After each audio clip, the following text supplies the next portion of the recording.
Live from the Nassau Coliseum in Uniondale, New York, SportsChannel presents New York Islanders hockey. Tonight, the Islanders take on the Boston Bruins in the fourth game of the Stanley Cup semifinals. Hello again, everybody. I'm Jiggs McDonald with Ed Westfall and Stan Fischler here at the Nassau Coliseum. The Islanders lead the series 2-1. Pivotal game again. Boston wants to regain that home ice advantage. It's a must-win situation for them here this evening. No question it's a must-win situation, Jiggs. But how many games did I pick this series in, do you remember? And who did I pick? I don't remember. 5, the Islanders. And I still believe it. The only way that the Boston Bruins can beat the New York Islanders is if the Islanders don't want it bad enough here tonight to go out and work hard enough to win it. And that would be the only way that Boston can beat them. Al Arbor with a lineup change, one with Stefan Persson coming back tonight. That necessitates one of the defensemen that he has dressed not being dressed for tonight, and that honor or dishonor, whatever you want to call it, goes to young Paul Boudelier, who didn't see a whole lot of time in the 2 games that he was dressed for. No, it's a shame in a lot of ways, but you know, when you think about it, he's got a lot of good years ahead of him. He's shown this season when he did play that he was, you know, he was material that the Islanders can use, and he's going to see a lot of this, I'm sure, in the future. Right now, the Islanders want to bank on their experience. They're getting closer and closer. They know it. They feel it. And they want to put in all of the players that are going to do the best job for them, notwithstanding anything. Nothing's going to get in the way of that. Veteran Wayne Merrick is back in the lineup tonight. He did not dress on Saturday. Matt Saline, who had played Saturday's game, will not play tonight. Boston, as we talked about in the pregame show, had thought that they would have Steve Casper back. He is not back in the lineup tonight. Actually, no other changes. They had Hillier dressed on Saturday and scratched Marty Howe. Hillier did not get to play. We may see him tonight, however. That's, you know, here again, it'd be like Paul Boudelier as far as Hillier is concerned. Jiggs, he may be on the bench and not see a lot of action depending on how the game goes. Someone that I'm a little surprised that isn't playing is Wayne Cashman. Not injured, just, I suppose, just too slow for the action. But, you know, he can lend to a shift. He could lend to maybe 2 or 3 shifts in a period that might help his hockey team. Rather than have players that he doesn't play at all, I would think that a guy like Cashman just sitting on the bench might be a big help just in helping some of the younger players, unless that ingredient isn't within him. I want to go back to Saturday night just for a moment, and a comment that Jerry Cheevers made. Said he had nothing to say about the officiating, but they stunk. He did it a nice way, too, yeah. Well, you know, it's... I don't think Jerry Cheevers is one that really goes out and looks for an excuse. His interpretation of the game was, as far as the officiating, that if the game had gone the other way with the same officiating, he probably wouldn't have said that. Well, we look at the officials for tonight's game. The referee is going to be the commander, Ron Wicks, in the center of your screen. On the right, Swede Knox, and on the left, Gerard Gauthier. Those same 2 gentlemen worked the lines here in Game 3 on Saturday night. And, of course, a 5th game is necessary in the series. It'll be in Boston on Thursday night. The Bruins would like to make sure that we have a 6th game. And to do that, they need a victory here tonight or in Boston on Thursday. Right now, the Islanders have outscored the Boston Bruins by a margin of 13-9. And Pete Peters has been in goal for every Boston playoff game, 14 of them now, has given up 44 goals, and that works out to a 3.13 goals against average, a record of 8 wins, 6 losses. One of those victories was a shutout over the Buffalo Sabres. Billy Smith has himself a playoff shutout as well. He shut out the New York Rangers in game number 2 of that best-of-7 series. But you look at 25-year-old Pete Peters and now 32-year-old Billy Smith. 7 wins, 2 losses, and a 2.67 goals against average. He's given up 25 goals against. Has been in goal for 562 minutes. Appearing for the 11th time here tonight. Now this capacity crowd at the Nassau Coliseum is asked to rise. The teams are lined up at their respective blue lines. Mr. Joe Dewar for the singing of the national anthem.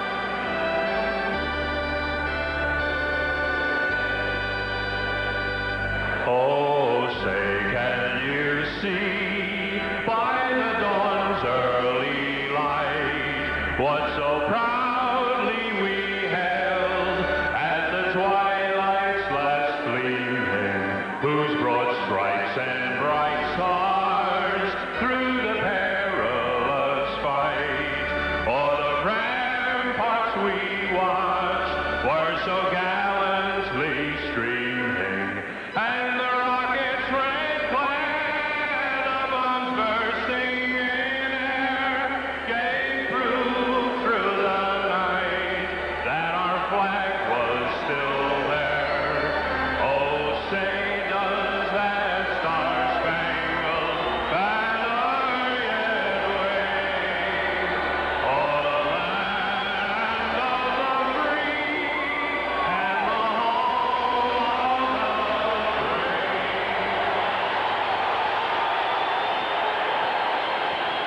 set now for another battle between Pete Peters of the Boston Bruins and Billy Smith of the New York Islanders. They get set for Game 4. Prince of Wales Conference Championship. The Islanders leading it 2-1. Billy Smith to the right, Peters to the left. Referee Ron Wicks moves into the center ice area. The other series resumes tonight, Eddie, in Chicago with Edmonton on the verge of eliminating Chicago in 3 straight games. I'd have been surprised if Edmonton was shut out. I would have said that at any time, but I have to think that Chicago was to be shut out 4 straight, but the Edmonton Oilers are flying and are not going to give Chicago an inch. I have to think that they're going to beat them tonight. Trache at center ice, Gillies on the left side with Bossy on the right. Lane and Potvin, the Islander defense, and this is Brad Park, the Boston defenseman, giving to Peterson, who dumps it into the corner to the right of Smith. Picked up by Bossy. Around the boards, right to Middleton, out in front. Peterson turns, shoots. Smith, a good stop right at the beginning of this hockey game. Now Trache moves it to the right side and hops over Bossy's stick. Ray Bourque unable to control it. Got it to Peterson, to Middleton, and his shot hit Potvin. Middleton centers. Trache cut it off in front of the net.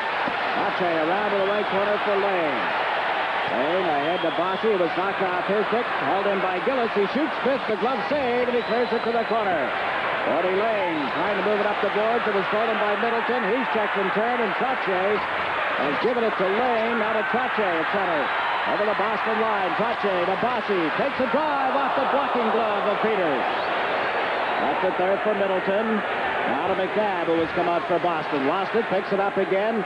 Sends Bourque across the line on the right side. Ray Bourque's shot went wide. Red Sutter is out for the Islanders. Starts out on the right wing. Cleared it to center for Dwayne Sutter. Bourque took him off the puck.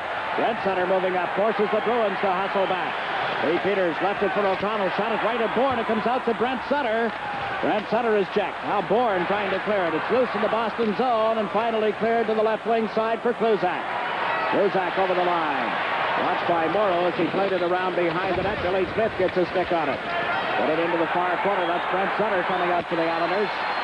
Brent Sutter ahead to Bourne, but he's offside at the Boston line.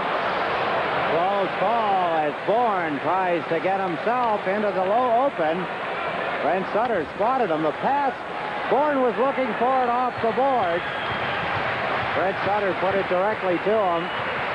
By the time he got his head turned around, he was offside. A couple of good chances at both ends of the ice. Peterson, for the Bruins, took a pass directly in front of Billy Smith. 20 feet, 15 feet out, turned quickly and let it go. Smith made the save. One of the few times that Al Arbor has been animated in his talk with the players at the bench. You saw him a moment ago moving his hands back and forth. Jerry Cheevers, more relaxed perhaps, or at least that was the impression he was giving. Here's O'Connell. Mike O'Connell has shot it in wide as Billy Smith comes off the board. Smith played it to the corner. Morrow picks it up. To the right side for John Tonelli. Into center ice has Goring with him. Tonelli across the line, cuts to the right. Held on to the puck neatly. Regained it for Janssen, and went bouncing off his stick. Goring unable to get over in time, and the Bruins come into center ice. Bruce Crowder dumps it into the Islanders' zone. Crowder puts it out in front, out of the reach of Dufour. Dufour, Fergus, and Bruce Crowder for Boston. They're in forechecking well. The puck comes to Bourque. Back to the left point. Dufour's shot went off. Nice trim. It's loose in front. Picked up, lost.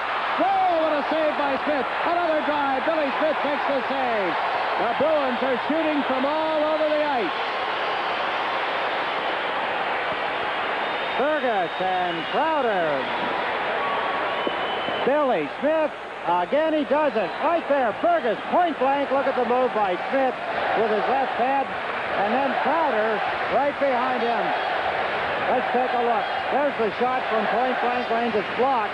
And then Fergus gets a loose puck away from Thomas Janssen, and from 12 feet, let that go. And from 15 right behind him, Bruce Crowder lets go with a tremendous blast, and Billy Smith gets both of them. Incredible stops. The Bruins getting some great chances. And now Wayne Merrick is out to take this face-off for the Islanders. Mike Krushelinski on the draw for Boston. The draw came back to Potvin. Potvin up the left side, put it right on Barr's stick and hopped off, cleared by Bourne, but not out. Wojciechowski shoots it around behind the net. There's Potvin. Barr got a piece of him. The Bruins unable to center it as Potvin knocked this man down. They've got a charging penalty. It's going to be Wayne Merrick up Potvin. And a break in the action. 17:22 left in the first period. The score, the Islanders nothing and the Bruins nothing.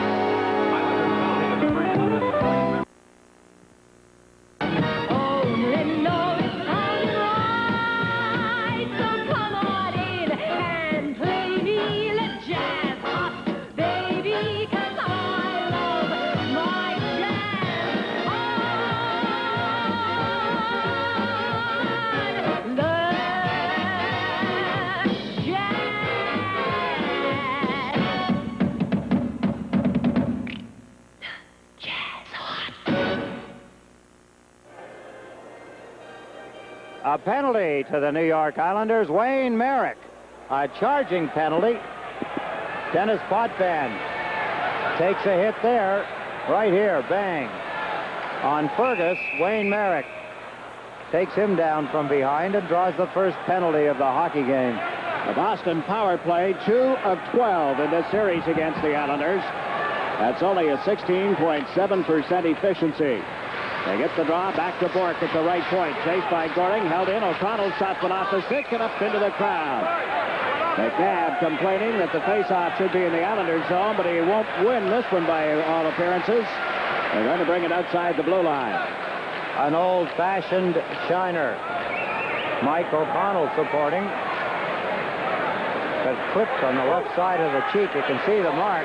He had some stitches there, and his eye has turned black because of it. Wonder what happened to the old steak on the eye. I wonder if he'd probably eat it before he'd put it on his eye, and I wouldn't blame him. At the prices today, I wouldn't blame him either. Lane has slapped it down the ice, and there's Peters out of the net. O'Connell waiting. Teammates came back. Long pass to Peterson into center ice, right side to Keith Crowder. Potvin got a piece of him. Keith Crowder lined up by Lane. He got it back of the net. McNabb unable to come out in front. Peterson and Carroll. It comes back to O'Connell for the Bruins. That's a shot goal, knocked down in front. Peterson the rebound and hit Gordy Lane. Lane takes over in his own end of the ice and backhands it to center. Bork to O'Connell. The fans applauding the play of Gordy Lane as we watch O'Connell winding up.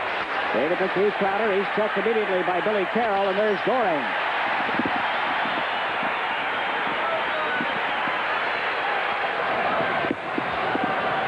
The Bruins trying to come out of their own end. Keith Crowder to Peterson. It gets into the Islanders' zone, cutting to the right side.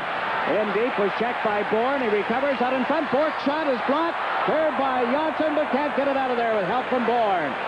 Now Peterson, 3 Bruins behind the goal line. Peterson trying to make the play. Got it to Bork. To the blue line to O'Connell. That's a shot goal, and it was knocked down in front of backhanders. Fifth to save. A bouncing puck. Keith Crowder holds it in. Lost it to Billy Carroll. Skates, but overcame O'Connell. Now they set it up again. Keith Crowder is checked, and Billy Carroll is able to shoot it down the boards into the Boston end. Bork for the Bruins as they come back and over the line. 20 seconds left in the power play. Yurselinski moves in. He scores! Yurselinski for Boston on the power play, and it's 1-0. The goal at 4:21. The Islanders relax for a moment at the wrong time. And Yurselinski, a fine move as he goes around Ken Morrow. He had actually lost the puck momentarily, but he stepped around Morrow. Billy Smith swung at him with the hockey stick. Swung at the puck, I should say, to clarify that. And he put it in on the far side with a nice backhanded move. Look at Yurselinski. He looks up, doesn't believe that he's gotten that far, and easily drops it into the net. Bork, the only assist on the goal, and the Bruins come right in again. A drive, Smith the save, and the puck is cleared. Potvin picks it up.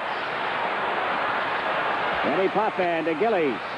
Mark Gillies dumps it into center ice. Brad Park goes back. Trottier right on top of him. The puck ends up back of the net. Peters works it around to the far side. Held in by Gillies to Bossy. Bossy's drive and wide of the net.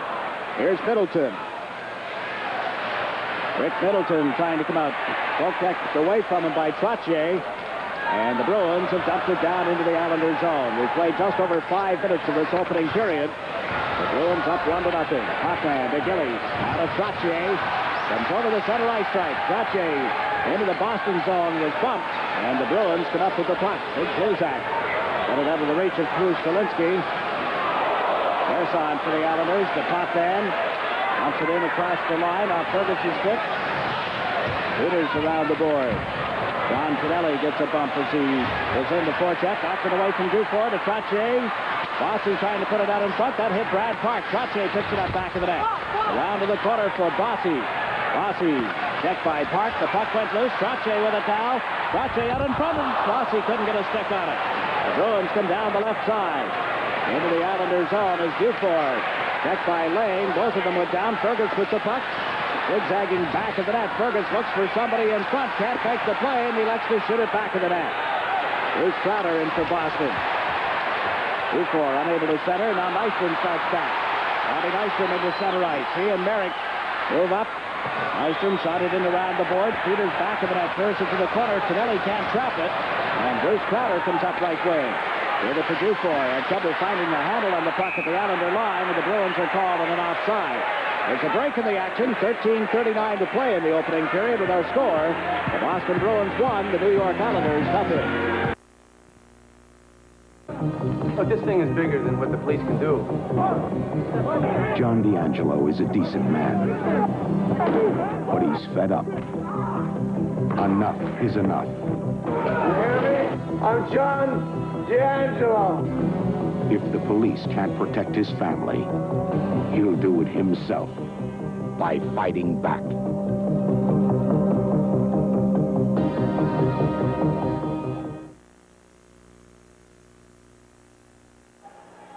Good end-to-end action. Again, Billy Smith called upon to make a couple of rapid saves in a row. We watch Kenny Morrow come over the center ice stripe. Checked at the Boston line. McTavish fires one wide of Billy Smith. McNabb into forecheck. Morrow got a piece of him, and Merrick has dumped it around the boards. Here's O'Connell. Keith Crowder centered it out of the corner all the way back into the center ice zone, and that's Beldick chasing it for the Bruins. Nystrom in forechecking. Comes up the left side into center ice. McTavish gave it to McNabb, who shoots one around the boards. Keith Crowder tied up by Lane. McNabb gets a stick on it, tried to put it out in front. Billy Smith steered that aside. Here's McTavish. McTavish goes back of the net, trying to come out in front. Went to the forehand. McNabb can't pick it up, and John Tonelli starts out. 3 Bruins back as Tonelli comes over center ice. Across the Boston line, tried to slip it in around Hillier. His shot was blocked. The rebound. Tonelli scores! John Tonelli with help from Nystrom. We're tied 1-1. They cannot be denied. They keep coming at you. John Tonelli through center ice. Look at the move here as Tonelli tries to get in behind. Hillier succeeds. There's the shot. Stopped by Peters. Rebound stopped by Peters. And John Tonelli gets his second opportunity on the same play. Look again. Watch Bob Nystrom right here on the rebound. Good stop by Peters. Good reflex. Nobody covers John Tonelli, and he easily puts it into the net. So Tonelli with his 6th of the playoffs. Buck was tied up deep in the Islanders zone, and we're going to face off in the circle to the left. Billy Smith. John Tonelli, his 6th playoff goal of the season, has tied the score at 1 apiece. That's his first goal in this series. Now Bourne will take the face-off for the New York Islanders. The draw came back to Potvin, being watched by Palmer as he played it to the right side. Dwayne Sutter to Brent, was checked by Park. Brad Park forcing the Islanders to go back. Ursulinski right in on top of Potvin as he went to the right side. Dwayne Sutter unable to pick it up. Palmer put it out in front. Barr was too well covered, and here's Brent Sutter. Brent Sutter over the center ice stripe. Long shot was grabbed by Peters, and he comes up quickly, shooting it into center ice. Potvin back to Persson. Stephen Persson, who played the opening period of Game 1, has not appeared since because of a knee problem, and it's dumped into the Boston zone. Peters out of the net. Backhands it high. Left it in the playing area, and Thomas Johnson hustles back. Johnson over to Morrow. Danny Morrow stick handles his way to center ice. Shot it to the Boston line where Hip Park. And Park plays it to the right wing. Barr gets checked by Bourne as he crossed the blue line. And here's Johnson. And it's Johnson. Right side to Morrow. Bossy has come out on the right wing. Takes the pass from Morrow. Got away from the check. And now Johnson backhands it wide of Peters. Peters plays it to center ice one more time. Trottier back. Out to Morrow. We have just over 11 minutes remaining in the opening period. Danny Morrow to Gillies. Now to Johnson. Thomas Johnson to Trottier. Middleton broke up the play. Rick Middleton takes a look. Unable to find Peterson as he came up the middle of the ice. Now Middleton drops it back to Kluzak. Kluzak is hit by Trottier as he shot it in wide of Billy Smith. Picking it up for the Islanders is Morrow around the boards. He went right to Peterson. Centers. Middleton got a whack at it, but couldn't get it by Trottier or Billy Smith. Billy's on the left side has dumped it to center, down into the Boston end of the ice. Just over the goal line, and now an icing call against the New York Islanders. We get a break in the action here with 10:42 left in the opening period, and the score tied. The Islanders won and the Bruins won.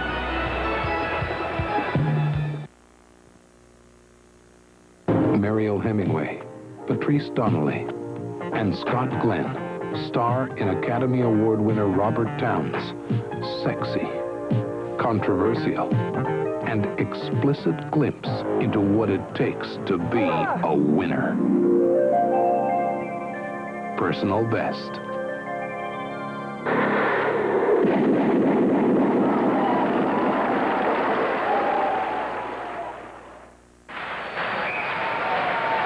All set for the face-off to the left of the Islander net. Peterson against Trottier. The Bruins won the face-off. O'Connell to Kluzak, shooting off the stick hand of Billy Smith. Nystrom in the corner, works it around behind the net. Back for the Islanders goes Goring. He was out there as the backup centerman. On with Trottier, now Lane to Nystrom to Trottier. Trottier backhands it into the Boston zone. Goring in quickly. Peters plays it around to the right wing for Middleton. It's Middleton, dumps it to center. It hits Tonelli. John Tonelli waits for Nystrom to get back onside. Gave him the puck. Backhands it in around the boards, but O'Connell is there. O'Connell to Kluzak. Plays it up the left wing for Barr. Here's Chet. Peterson can't get over the line. Here's Tonelli. John Tonelli hustles back across the Boston line. Faked the shot, gave it to Potvin. He shoots, he scores!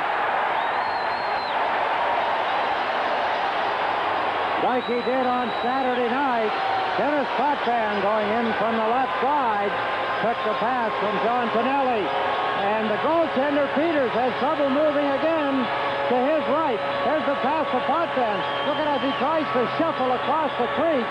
Something that should look very smooth and natural to a goaltender. Peters makes look very difficult, and Potvin slides it right into the open side of the net. 2-1 quickly here. Potvin's 7th playoff goal at 10:04 has made it 2-1 for the New York Islanders. Denny Potvin at the 10:04 mark, set up neatly by Tonelli, and Potvin gets his 48th career playoff goal. The goal coming at 10:04 as the Islanders on top, 2-1. Tonelli, the only assist. The Bruins waiting back of their own goal. Melnick checks out the options, gave it to Bork. Put it on Bossy's stick to Trottier, unable to set up Gillies on the left wing. Bork clears it out to center ice. Shot it over the Islander line. A break for the Bruins. Fergus couldn't handle the puck. Bork from the blue line. He shoots. Smith got in front of that. Trottier on the right side. Backhands it high in the air down into the Boston end of the ice. Bork in a race for it with Bossy, and it's Bork getting there first for the icing call. A break in the action. 9:22 remaining in the period. The score, the Islanders 2, the Bruins 1.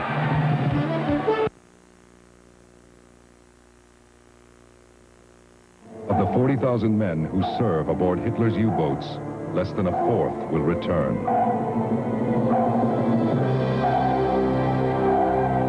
The most talked about movie in Germany is coming to America. Das Boot, the other side of World War II.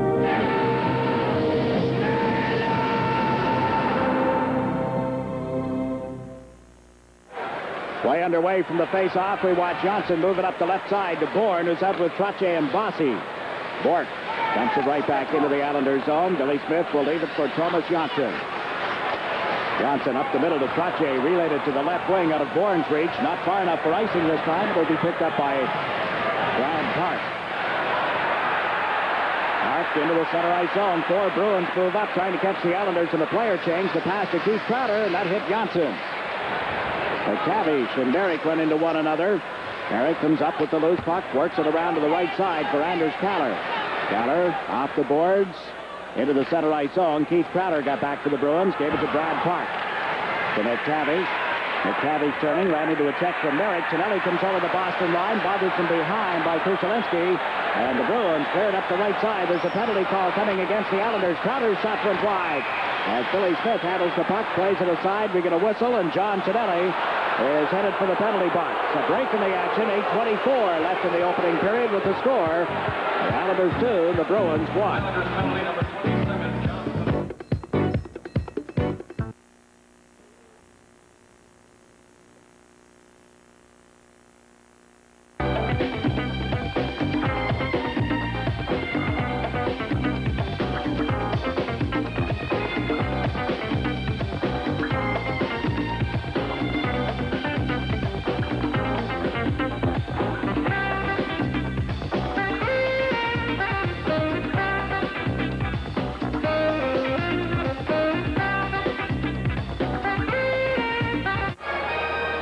John Tonelli draws the second penalty for the Islanders, a slashing penalty, as he catches Krushelinski with a stick across the back of the head, goes to the penalty box.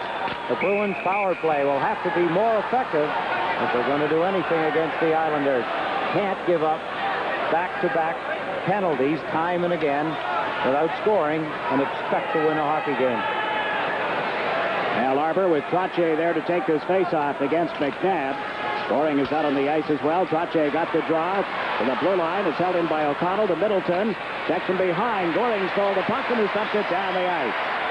O'Connell chasing it. He and Park are on the points. Middleton, McNabb, and Peterson are the forwards for Boston. Islanders up 2-1. We watch O'Connell start out with a pass to Peterson. Across to Brad Park to the Islander line. Park cut to the left. Drops it in along the boards for Peterson.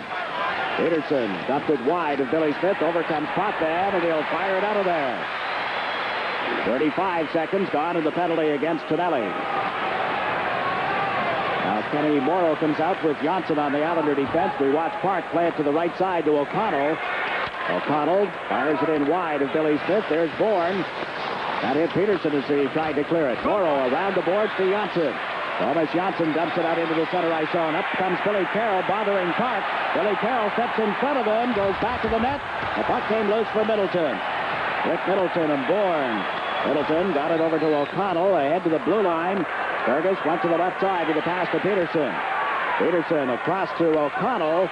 O'Connell played it behind Middleton. Kluzak chases it. Over comes Billy Carroll, and the Bruins are forced to go back again. Poor puck handling, Jiggs. You can see it. It's not hard. It doesn't take an expert's eye to see it. These Bruins are just passing the puck poorly, and they're making the wrong choice. They're passing it, or trying to pass it, to the wrong player. This time they hold it in at the line. O'Connell to Fergus. Tried to put it in front. Trottier broke up that play. Here's Bork. Ray Bork leaves it in the corner. Krushelinski. Johnson steps in front of him and comes up with the puck. Thomas Johnson starts out, but we get a whistle, and referee Ron Wicks is calling a face-off from the Islander end of the ice. Kenny Morrow is limping toward the Islander bench. His right leg, Jiggs, he's favoring it heavily. They're going to take him right to the dressing room. Can't put any weight on it. Some action around the net. Billy Smith was out as the puck went behind the net. Krushelinski was in there. Ken Morrow comes up limping heavily on the right foot. Player the Islanders would not want to lose. Dave Langevin appears to be sidelined for the season. Another serious injury to a defenseman. Did not rest well. Talked to Dave at practice here this morning. He's optimistic about playing again, but not this year.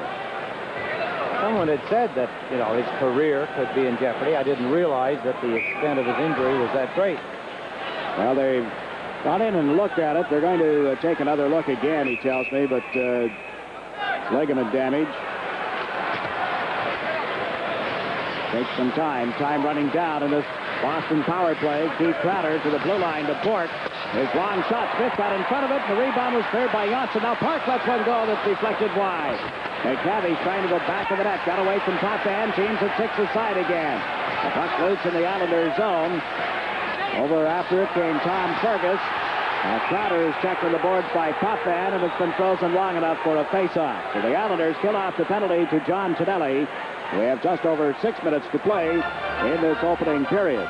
This copyrighted telecast is presented by the authority of the New York Islanders, is intended solely for the private, non-commercial use of our audience. Any publication, reproduction, retransmission, or other use of the pictures, descriptions, and accounts of this game without the express written consent of the New York Islanders and SportsChannel is prohibited. How about Emile Francis going to the Hartford Whalers today? Yeah, we wished him well. Stan Fischler called that one as gossip a week ago. Very good. Yay to Stan Fischler. And the Cats. I hope they'll be very happy in Hartford. And speaking of the Cats, St. Louis, Ed Kia doing much better. Now out of the hospital after his near-fatal accident. Just off Bork, Smith with one of those long shots from the blue line. Now we're going to get a penalty against the Islanders again. Parks drives, Smith the save, and the Bruins are going to a power play. Persson will go off for holding, and he is upset. There's a break in the action. 6 minutes to play in the opening period with the score. The Islanders 2 and the Bruins 1. To all the millions of people Richard Pryor has made laugh, the rich, the poor, the famous, the not-so-famous, this very dedicated comedian asks you only one small favor in return. Gotta get some bucks. Come see the funniest man in America in an all-new concert film. Richard Pryor, live on the Sunset Strip. Just a couple thou. Get me over. You know what I mean? The third penalty in a row to the Islanders. Holding. McTavish is wrestled and held by Stefan Persson. You see the arm of Ron Wicks go into the air, giving Persson the third penalty in a row to the Islanders, and the Bruins had a couple of good chances on the last one. They're starting to shoot the puck more from the point. The puck came right out in front, steered aside by Billy Smith. Gorling was knocked down. The fans react to that. Bork to Middleton. Smith covered up on the right side. Gordy Lang to Potvin to the blue line, held in by Bork to Peterson to Middleton. Middleton out in front. Krushelinski is checked. Trache can't clear to drive. Smith the save, and the puck cleared to the right side. Gordy Lang knocks it away from Peterson, slaps it up the boards. Goring couldn't get there in time, and now Potvin for the Islanders. Turning in his own zone, ragging the puck. Fired it, but it hit Peterson. Peterson across to Middleton. He lets the center one to Peterson that hit Lane, and Trache clears it down the ice. Talk about the poor selection. Middleton, of all guys, Jiggs, who is a 40-plus goal scorer. He got 50 2 years ago, 49 this year. Blew a good opportunity from point-blank range. Now Bork sends Middleton over the line. He mishandled the puck and put the Bruins offside with 1 minute and 5 seconds left in Persson's penalty.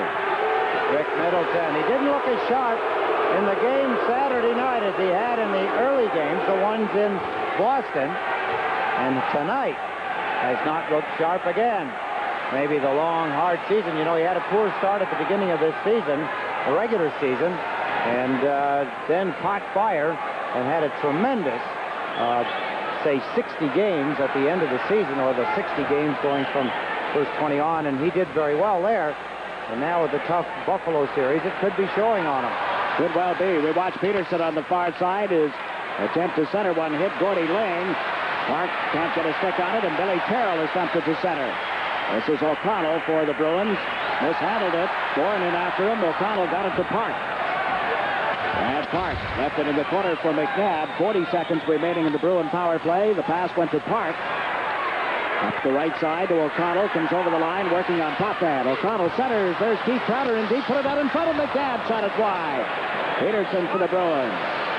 Centers one right to Billy Carroll. Took his time and has shot it down the ice. The opportunities have been there in this penalty. McNabb, that time, blew a beauty. Now the Bruins start out. Keith Crowder lugs it over center ice into the Islanders' zone. Keith Crowder gave it to Peterson. Peterson in deep. Everybody covered. He holds on to the puck.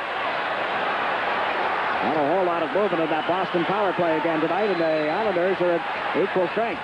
Long shot was tipped through in front. Billy Smith jabs at it. He couldn't make contact, and the Bruins have tied it up. Krushelinski, you got it right there, Jiggs. Krushelinski, a loose puck. Billy Smith thought he had it covered. He thought the men in front of him, the Islander defenders, had their men covered. None of it was true. Krushelinski come in and with one hand batted the puck in. Here's Peterson as he dumped it in front aimlessly. There's the pass. Billy Smith makes the save. The puck lays loose. You see the stick of Krushelinski come crashing in on the loose puck, and it's in the net.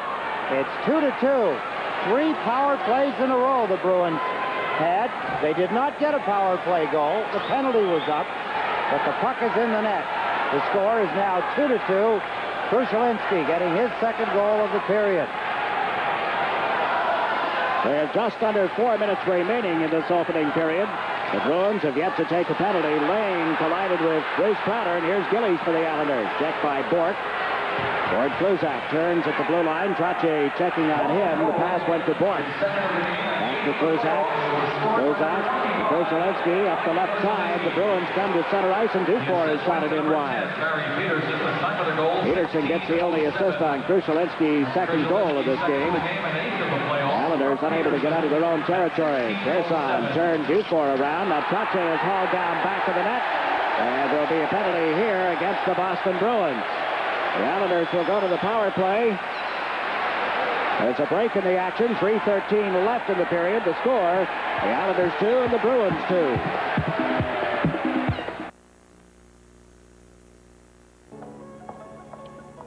This successful television producer was addicted to tranquilizers. How much Valium are you taking? 60 milligrams most days. Yes, well, it definitely is a lot. I think we might discuss the possibility of you switching to another drug. I don't want to take more drugs. For her, getting off them was almost impossible. This is her story. Krushelinski gets a hooking penalty. Sometimes you have to do anything you can to win a hockey game. Brian Trottier just thought of something going behind the net. He took a spinning dive. It was pretty, and Krushelinski gets the penalty. So we watch the Islanders start out of the power play. Potvin into center ice. Shot one high around the glass. Brent Sutter in after it. Sutter checked by O'Connell. The puck went bouncing off his stick, controlled by Dwayne Sutter. To Potvin from the point. It hit Middleton and bounces out to center ice. Back comes Johnson. Middleton chases him in even deeper. Johnson fed it up to Denny Potvin. Potvin over the center ice stripe. Dumps it into the Boston zone. Peters out of the net to play it. Pete Peters around the glass. It'll come outside the blue line, and moving up quickly is Barr. Barr over the line with O'Connell. The pass to O'Connell went behind him, and Billy Smith lets it go to the corner where it's recovered by Brent Sutter. A minute and 10 seconds left in the Islander power play. Brent Sutter feeds it to Bossy, who comes over center ice. The Bruins were back 4 in a row as Bossy dumped it in off a Bruin player, and O'Connell has cleared it. Here's Trottier now to Potvin. Potvin at the center ice stripe. Again, it hit Middleton. Bossy will pick it up. Bossy back to Potvin. There's a long one wide of Peters. O'Connell moves in. Trottier tried to knock it away from him. Gillies picks it up. Mark Gillies headed to the point. Potvin over to McEwen. Into Bossy. Bossy tried to set up Potvin. It's a bouncing puck, but he's able to control it. Potvin around the boards for Trottier. Trottier being bothered by Park. Park came up with the puck. Gillies right in on top of him. Gillies back to Potvin at the left point. Potvin to Gillies. Mark Gillies gave it to Trottier.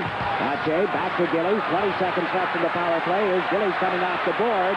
Ever so slowly. Now to McEwen, whose shot was turned aside by Peters. McEwen back to Potvin. Touch to the right.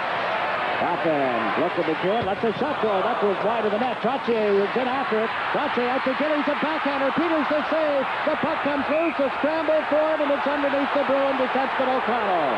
Close call. Peters makes a mistake again as he mishandles the puck. Dennis Potvin hit him right in the middle of the chest as he was down on his knees, groping for the puck. Here's a shot that missed the net by Potvin. Trottier goes behind, loosens it from the grip. And right here, Dennis Potvin, right there, bang. Hit him right in the middle of the chest. Had he put the puck just a little higher, it was in the net. O'Connell covers up, smothering the puck, with a little help from the Islanders. Now 1 minute and 11 seconds remaining in this opening period. Peters, Jiggs, handled the puck fairly well early in the period. He dumped a couple of good pucks out into center ice, handled the puck with authority. That time, a misnomer. Yes, indeed. Merrick between Tonelli and Nystrom for the Islanders. Lane and Pearson on the points. Nystrom in after the puck, but it's tied up in the skates of Gordy Lane and Keith Crowder. Paul Boudelier got dressed for tonight's game, observing his 20th birthday here at the Coliseum. There's a banner up the other night that said Boudelier number 4, but number 1 in Nova Scotia. See people scrambling for the maps now, huh? Gordy Lane just shot one wide of Peters. The Bruins into center ice. Tonelli came over to tie up Kuchelinski, and here is Wayne Merrick. Here the two, Bobby Nystrom over the center ice right. Nystrom across the Boston line with check. Trying to take it away from Kruzak. Get it after Kruzak. Looks it around to the near side. Here's Lane. Gordy Lane shot. That went wide in the net. There's a delayed penalty in effect here as the Bruins pick up the puck. Play is called, and the Islanders will have a man advantage with 34 seconds left in the period. Ron Wicks, who called 3 in a row against the Islanders earlier, is now handing out a holding penalty. We should have had the camera on Jerry Cheevers. Now watch the penalty that's called here. Who was holding whom? Tonelli had a grip on the Boston player, Crowder. Crowder gets the penalty. Cheevers jumped up on the bench. Of course, I don't think Ron Wicks is one of his favorite people either. But anyway, that's a different war of a different time. Back-to-back penalties now for the Boston Bruins. Keith Crowder, a holding penalty at 19:26. Kuchelinski had just come out of the penalty box when Boston had scored their last, the Islanders, had scored. Now Janssen slaps it around the boards. Brent Sutter into Bourne. Bourne trying to make the play. Got it back to the net, but there's Bourne. Can't pick it up. Brent Sutter gets away from O'Connell. Works it to the corner, but the Bruins are able to dump it into center ice off the stick of Kuchelinski. Potvin for the Islanders. For Brent Sutter across the Bourne on left wing. A big slap shot. Glove save by Peters just as the horn sounded, ending period number 1. And at the end of one, Pete Peters and the Bruins head for the dressing room. They came from behind after taking a lead and seeing it disappear. The end of one, our scores. The Islanders 2, the Bruins 2. We'll be back with a recap following these messages. Jamie,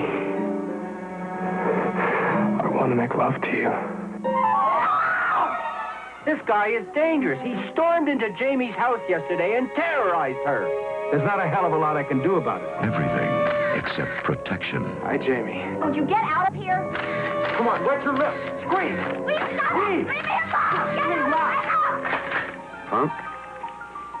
Point. Pull the trigger. We're not murderers. Everything except a choice. I'm not a violent person. You might have to become one, darling. Morgan Fairchild, alone, frightened, trapped like an animal. Now she's fighting back with the only weapon she has, herself. Morgan Fairchild, Andrew Stevens, The Seduction.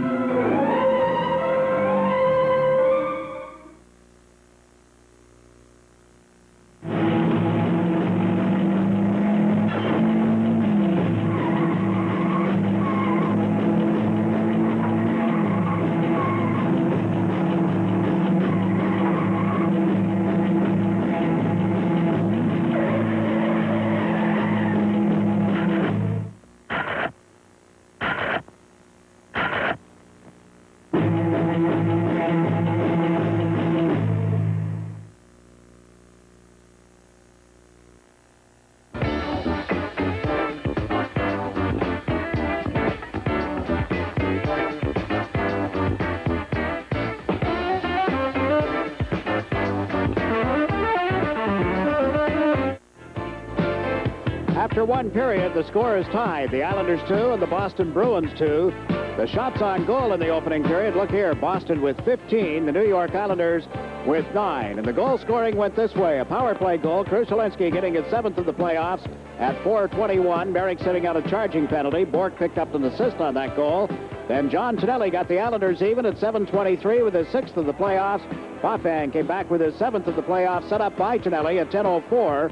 And the Islanders had themselves a 2-1 lead. But then after Persson's penalty had expired, Krushelinski from Peterson at 16:07, and we're even at 2-2. A period that saw Boston dominate early. They moved the puck around. They tested Billy Smith with about 3 good scoring chances inside the first 2 or 3 minutes, 18. But I think really a key to the period is not so much the score, but the man who went to the Islander dressing room around the 12-13 minute mark, Kenny Morrow. Kenny Morrow will have to wait and see what the injury is, Jiggs, and at the initial viewing of it, I would have to think that he is hurting. I mean, a player like Morrow, who is strong of limb, his arms, his legs, his whole body, he's a very strong man, to go off the way he went off, I would have to say that does not look good for Ken Morrow. That, of course, would be a big blow to the Islanders. Not as crucial as it would be if the Bruins were to lose one of their defensemen, but for what the Islanders are trying to accomplish, it is a serious injury. But in the end of the hockey game, I can't believe the mistakes by both teams. Billy Smith, very sharp in the nets for the New York Islanders.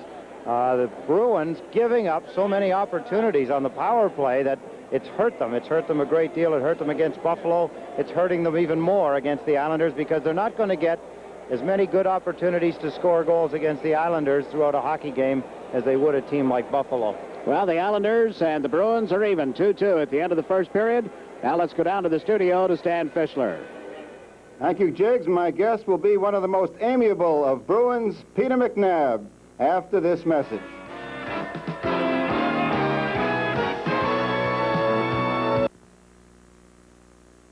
Steve Martin, Am, Rigby Reardon in Dead Men Don't Wear Plaid. Will $200 be enough in advance, Mr. Reardon? 200, I'd shoot my grandmother. No criminal is too tough for him. No pain is too great. Where'd you learn that? At camp. No joke too disgusting. Do I look like a dame? Not as much as I do. I haven't turned on a charm yet. He'll laugh in the face of danger. He'll dace in the fange of laughter. I'm on an important case. I need your help.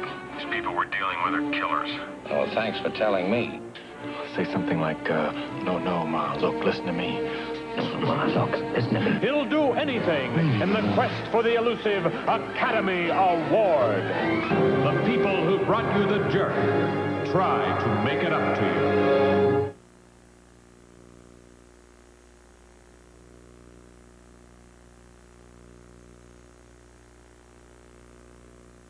The Islanders and the Bruins tied 2-2 at the end of the first period at the Coliseum. This month's edition of the Islander News carried a feature article about brothers in the National Hockey League. How about the father-son combination? It still exists, and Peter McNabb is living proof of it. He stands guest on this first intermission. Mr. Fischler? Thank you, Jiggs. Peter McNabb, first of all, your impressions of the first period. Well, I thought that we played a very strong first period. I thought that they scored on basically their only 2 good chances, but that's probably the reason why they're Stanley Cup champions. They can be outplayed, but sometimes they're not outscored.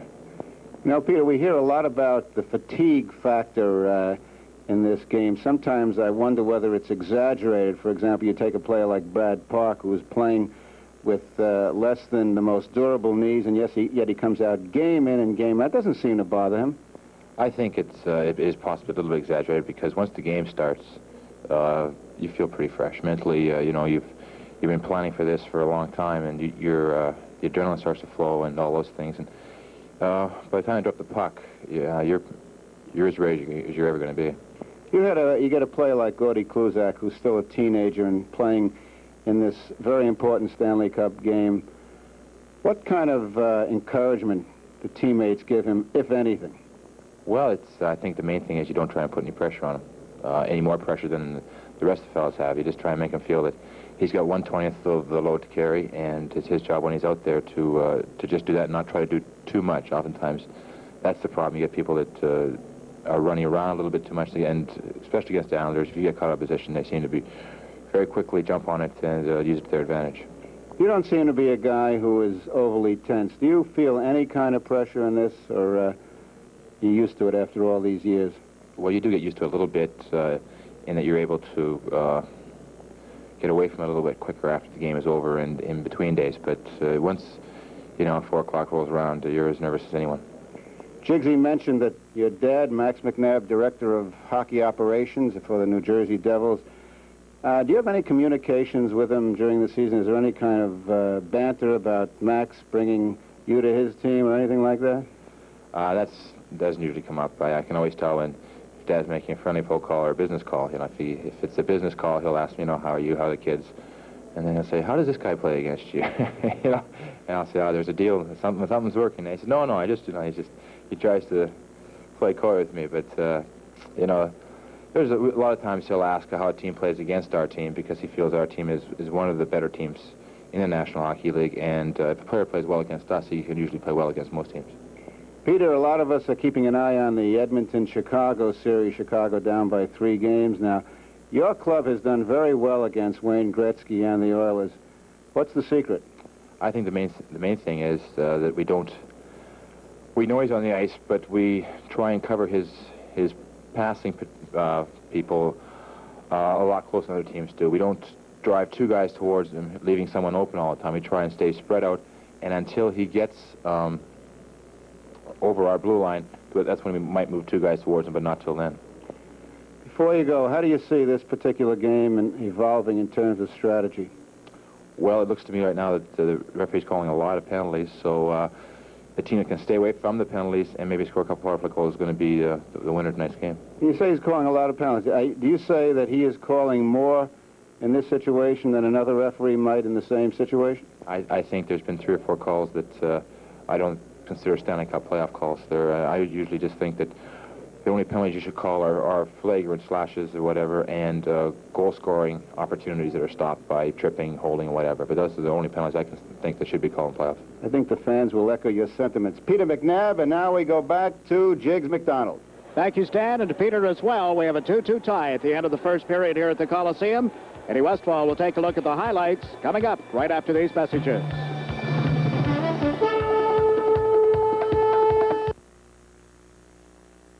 Listen now of a time long past when sorcery thrived and wild adventure was forever in the offing.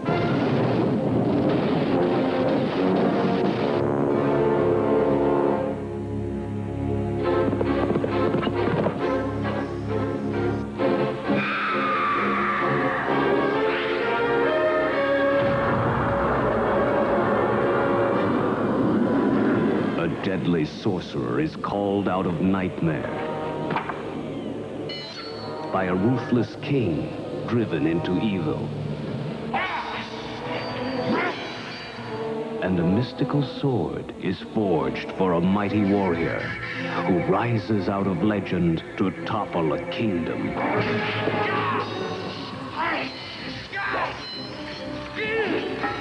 The Sword and the Sorcerer.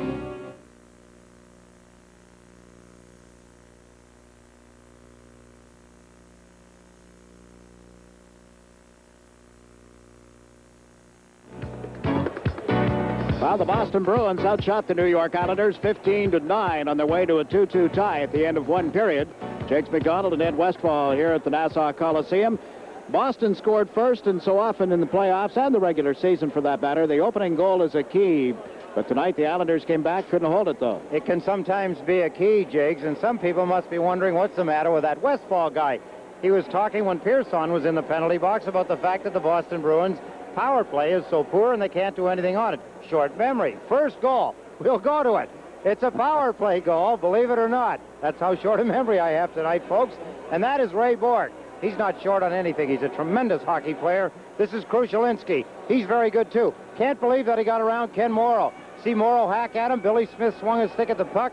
They both were ineffective. Krushelinski makes it 1-0. His 7th playoff goal of the season from Bork at 4:21. Merrick was in the penalty box with a charging penalty. 7:23. The Islanders are to tie it up. I can't believe what the Bruins do at their end of the ice. Look at John Tonelli. Started out against 2 defensemen. What happened? Now he doesn't have any. There's the shot on net. Stopped by Peters. Rebound by Nystrom. And guess what? Everybody's looking at the goaltender, and nobody's looking at John Tonelli. We are now. He's jumping with joy. I don't blame him. He's got his 6th goal of the season from Nystrom at 7:23, tying the score at 1 apiece. 10:24. In between some of the penalties, here's John Tonelli again as he winds up in the center ice area. I don't believe this move. It's a good one by Tonelli, a bad one by who? O'Connell. Some of us were talking about him being the most underrated hockey player in the National Hockey League. Well, maybe we're not right, because he made a poor move there. Dennis Potvin made a good move. I'll tell you, Peters made a bad move because he didn't move at all. Dennis Potvin gets his 7th goal of the season from John Tonelli. That made the score 2-1 for the Islanders, and it looked as though they were going to run away and hide. But the Bruins had other thoughts. Dennis Potvin in front of, but not checking close enough on Peterson. Billy Smith thought he had the puck, but he didn't. And that little one-handed chop shot by Krushelinski gives him his 2nd goal of the game. The Bruins, their 2nd of the game at 16:07. Peterson assisting on Krushelinski's 8, tying the score at 2 apiece. We'll be back for the start of the 2nd period in just a moment. You're watching New York Islanders hockey on SportsChannel. He killed 9 people in New York City 4 years ago. The people he killed were muggers. He became a hero. What did he look like? He was a very good citizen, that's what he was. That guy saved our lives, damn it. Where the hell were you guys, giving out parking tickets? When violence rules the city, when the police can't stop it, one man will, his way. Watch out!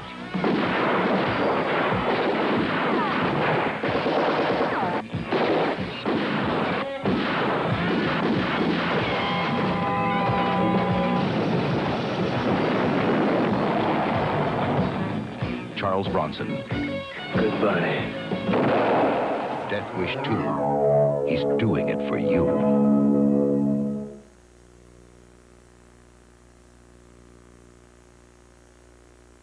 All depressed in this family. We will all stay depressed together. No leavesies. Al Pacino, Diane Cannon, Tuesday Weld, Bob Dishy, Bob and Ray, Alan King, and the kids. We had breakfast. We're washing dishes. We're bagging garbage. We're surviving, right? Yeah, me. Yeah, we're doing beautifully. You want to take a whack at cleaning the oatmeal out of this, or should I just buy another for tomorrow? Arthur.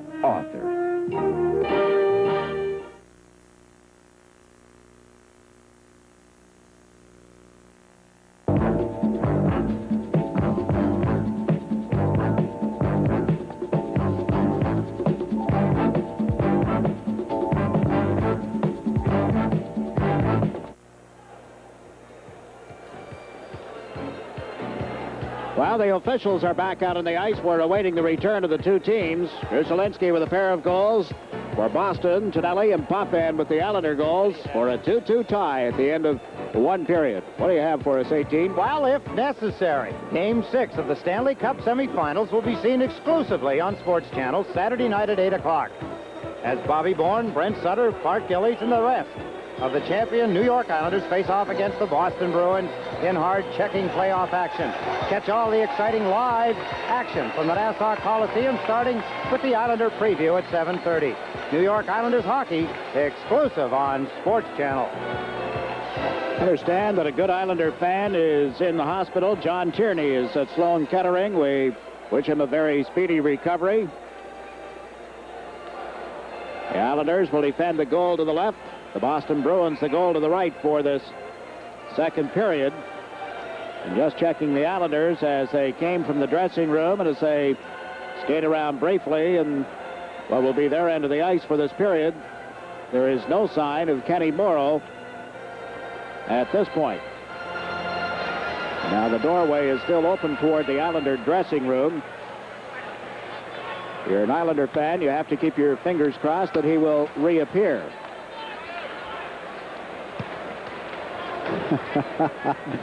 The nightly commentary on the lack of a shot clock here at the Coliseum, addressed tonight to Islander President and General Manager Bill Torrey. Al Arbor is returning to the bench. Last man out of the dressing room was John Tonelli. And there is, at this point, wait a minute, hold everything. Here he comes. Kenny Morrow is back from the Islander dressing room.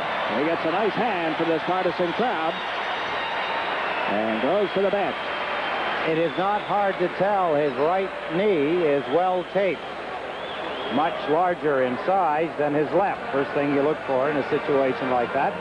Have to wait now to see how much action Ken Morrow will get. Well, there's 1 minute and 26 seconds left in a Boston penalty that carries over. Keith Crowder went off for a holding at 19:26. So Trottier, Bossy, and Gillies move up for the face-off. Potvin and Persson on defense, and the puck cleared to the Boston line. Bork works it off the boards back into the Islander zone, and will be picked up by Potvin. Tied 2-2 if you just joined us. Potvin comes out of his own zone at center ice. Got it around the board. In quickly is Trottier when bouncing off his stick. Barr trying to clear it out. It's stolen by Bossy to Potvin. Now to Persson. Stephen Persson moves in around Middleton. Persson in deep. Back of the net to Trottier. Trottier trying to put it out in front. Gave it to Potvin. His shot was blocked. He recovers. Fires one that was deflected wide of the net. Middleton moves up, but not in time. Clark Gillies gives it to Persson to Trottier. Trottier across to the left point for Potvin.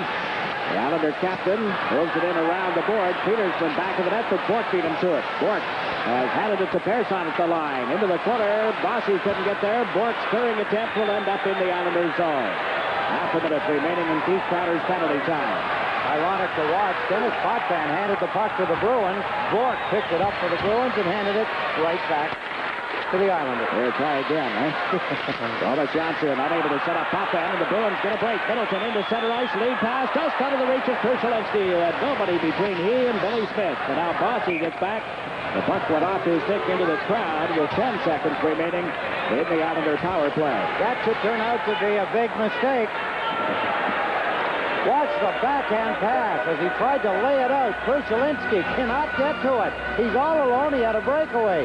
Middleton, what seems to be a very simple play, goofed it up. He put it well ahead of Krushelewski. He couldn't get to it. A nice little soft pass on the stick. Krushelewski's all alone. He's got 2 goals already in the hockey game. He's got 8 on the playoffs. I'd have bet that he'd have made a pretty good attempt at Billy Smith in his net. Now the Islanders move into the Boston zone. Dwayne Sutter got it to Brent Sutter to McEwen at the left point. He shoots. Peters just got a piece of it. It was deflected in front of Kruzak, and the Bruins clear it out of there. The teams are at 6 aside again, so Boston is going to be called for having iced the puck as McEwen touches up. We're 1 minute and 39 seconds into this second period. Out-of-town score, as we had thought. Gretzky and Kozar have scored for Edmonton. It's in the first period, 2-0. Edmonton leads the series 3-0 over Chicago. They lead 2-0 now in the first period. Well, they did that in Chicago in game number 3. The Blackhawks came back to tie it up, only to have the Edmonton Oilers win it late in the third period. Hockey players aren't the only people that get mononucleosis. David Benami is at home. His mother is standing beside me, wishing him well, wishing him he could be here because he usually is. 16-year-old David Benami. We hope you get well soon and get here for the finals. Goring, Tonelli, and Nystrom on this faceoff. The Bruins got the draw. Kruzak around to Gillis on the left side. Nystrom stepped in front of him. Bobby Nystrom trying to go back to the net with it. Peterson runs into him. Nystrom and help now from Goring. Butch Goring. But Nystrom was moving. He did not, and Gillis has got it into center ice. Peterson shot it wide at Billy Smith. Here's it around the boards for Nystrom, who came back on the right wing side. Nystrom and a check from Gillis. The puck went loose, recovered by Nystrom to Lane. Ford Lane into center ice. Fires it around the boards in the Boston zone. Peters handling the puck. Laid it to the far corner, and O'Connell comes up with it. Gave it to Middleton. Back to O'Connell. Out of Gillis. Works on Lane at the Islander line. And Gillis' shot steered aside by Billy Smith. Middleton, the rebound. Quick kicks that out, and Goring is there in front of the net to clear it. Right back to Kluzak. Kluzak around the middle, and he was being tied up at the time. Gillis chasing it. Gillis bumped hard by Lane. Gillis comes off the boards in control of the puck. Lane stood him up straight. He came out in front. Peterson's shot was blocked. McEwen for the Islanders. Knocks Gillis down. The puck went loose. Gillis recovered. Mike Gillis around behind the net. It's intercepted by Goring. Goring uses the right wing boards to feed the pass to Nystrom. Nystrom passes away from Middleton's check over the center ice stripe. Nystrom stick handles it across the Boston line. Taps it completely around Park. The puck went loose. Park clears it up the left side. Over came Johnson. Thomas Johnson to Goring. He's bumped hard by Park. Nystrom trying to put it out in front. It ricocheted to Middleton, and the Bruins have cleared it to center ice. Thomas Johnson back. Gave it to John Tonelli to Trottier. Trottier checked by Park. Recovers the puck. Gets up in the center ice zone. Johnson, the top man. Across to the right wing for Bossy, but it hit the linesman. Now Trottier steps into Dufour with a solid check. Gets an elbow in return from Dufour. The fans yelling and screaming, but Kluzak knocks it into the Islanders zone, and Billy Smith up quickly. Gave it to Anders Kaller. Across to Johnson. Johnson into center to the Boston blue line. Tried to make the drop pass. Still holds onto it. Then fed it back and out of the reach of Trottier. Bothan chased into his own zone by Bruce Crowder. Bothan grabbed as he went back of the net. Trottier picks up the puck. Wanted to reverse the field and thought better of it. Fed it up the right side for Mike Bossy. Bossy to Kaller. Breaks it over the line. Gets turned around. The pass to Bossy. Shoots. He scores! Bossy! Pretty move by Anders Kaller. He had a feel. He saw him out of the side of his eyes and laid up between the legs pass right on the stick of Bossy. Here's Bossy with the puck to Kaller. Watch Kaller here. Bang! Right on the stick of Bossy, and how quick can he put him in? Nobody's faster. Not Superman or Batman. And it's in the net. The Islanders regain a one-goal lead. Bossy's 9th goal of the playoffs from Anders Kaller, for sure.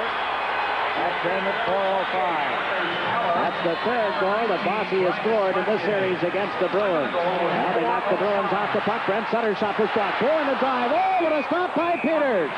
Pete Peters just robbed Bobby Bourne. There's a break in the action. 15:40 remaining in the second period. The score is the Islanders 3 and the Bruins 2.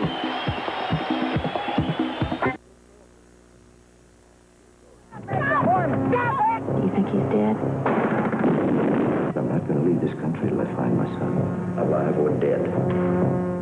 Go anywhere, in any way. You can tie my hands, you can blindfold me. I just want my boy back. It's the only child I have.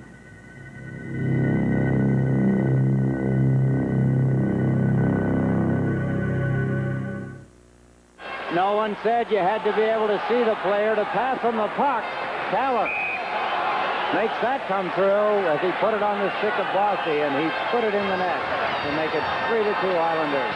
And Peters came right back with what they call a 10-bell save off Bob Bourne. A 10-beller for sure. Bourne point blank, cleanly robbed by Peters. Now McTavish to the Islander line. Up and around lane, but Brent Sutter is there. Lost it momentarily. McTavish right on top of him. Pearson back of the net as well. McTavish came up with the puck. Greg McTavish works it back on the boards. Lane and Krusheletsky go after it. They shove and push at one another. Now Keith Crowder comes out of the corner. Lost it. Lane knocked Krusheletsky down. The puck's still loose. Brent Sutter unable to move it up the boards. Keith Crowder goes back to the Islander goal. Lane draped all over top of him. McTavish coming after the loose puck. Greg McTavish puts the riddle up the right side and lost it to Dwayne Sutter. Now to Bourne, but it's broken up at center ice by O'Connell. O'Connell is hit solidly after making the play. Dwayne Sutter got a piece of it, and here's Kluzak back. For Kluzak to O'Connell. Mike O'Connell being watched. Laid it out in front of the net to Krusheletsky. Now to McTavish. McTavish to the Islander line, pulls to the right side and put himself offside. He dragged the puck back just long enough to let Keith Crowder get in ahead of him. Hasn't been a lot of body contact in the hockey game so far, Jake. Seeing a little more here in the second period than we did in the first. We saw evidence in Game 2 of the series that by the time we got around to the third, there might be a lot of body contact, but it did not live up to that. And it's not really because either team is afraid of the other's power play. No, That's true. Gotta add a little humor in this hockey game. Andre Dupont. See, he's now become a coach.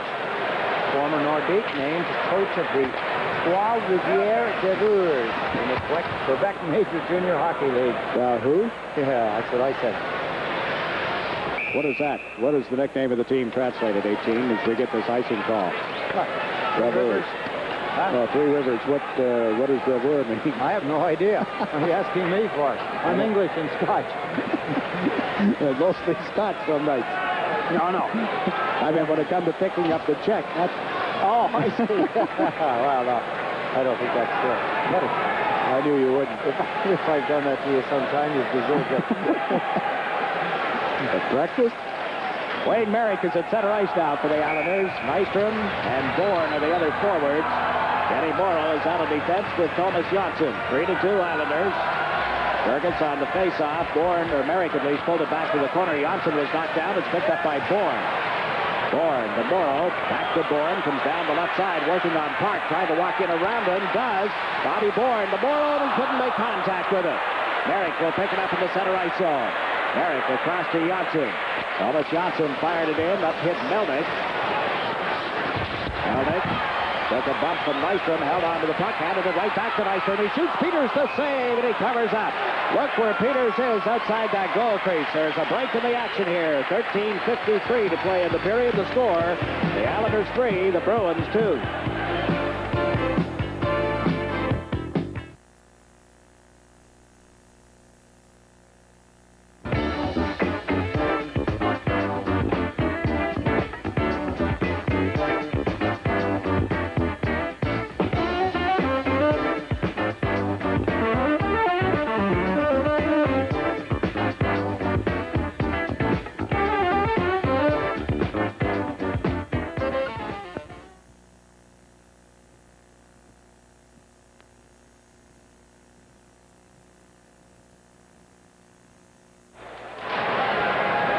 Dry here in the Boston zone. O'Connell moves it up the right side to Middleton. Came loose, back to O'Connell. He's upended at center ice by Trotier's check. Bossy picks up the puck. Mike Bossy drops it back to Lane. It bounced over his stick right to Billy Smith. Lane and Peterson collide in the corner. Potvin comes up with the puck. Gave it to Callard, out of Trottier. And Trottier to center ice. He likes to shoot one in wide of Peters. It came right out in front of the net. Trottier takes the man. Lane's shot was blocked, and the Bruins get a 2-on-1 break. Gillis down the left side with Middleton. Potvin back. Gillis moves in deep. Potvin checked him. What a defensive move by the Islander captain there. Peterson is knocked down. The puck comes back to O'Connell. A drive. That's blocked by Potvin, and it ends up in center ice. Ray Bourque covering up for the Bruins. Gives it to O'Connell. Across to Bourque. Bourque trying to send Gillis into the Islander zone, and with off his stick, Gordy Lane and Gillis go to the corner together. It's loose for Peterson. Peterson works back of the net, put it out in front. It's intercepted by Bossy. Bossy comes down left wing, working on Park across the line, tried to play it between his feet, and over comes Bourque as Park puts Bossy into the board. Ray Bourque at the center ice to Gillis. Gillis to Peterson, steps over the blue line. Peterson to Middleton, and it was broken up by Johnson. Middleton recovers. Is checked on the boards by Johnson, and Wayne Merrick breaks out. As Nystrom moving with him. Merrick can't get in around the defense. Kruzak almost mishandled the puck. Now it's checked by Gillies as they go to the corner together. Nystrom and Gillis come in late. Merrick is there as well. Nystrom jabbing at the puck. It is still loose in the skates of Nystrom. Can't get his stick on it. Now Gillies takes over. Played it back to Morrow from the blue line. Is shot clear aside by Peters. Johnson moves in deep. Thomas Johnson tries a shot from a bad angle. Hit the side of the net. Nystrom and Merrick go to the corner. It's Merrick with the puck. Back to Johnson. Johnson got it to Merrick. Merrick's drive. Blocked by Peters. Loose puck. Gillies is turned around by Park. There will be a penalty here against the Bruins. A break in the action. 11:52 to play in the second period with the score. The New York Islanders 3, the Boston Bruins 2.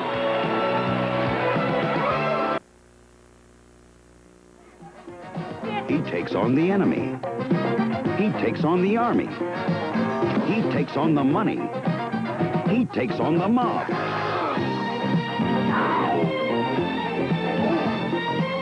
Richard Pryor takes it all. He's some kind of hero.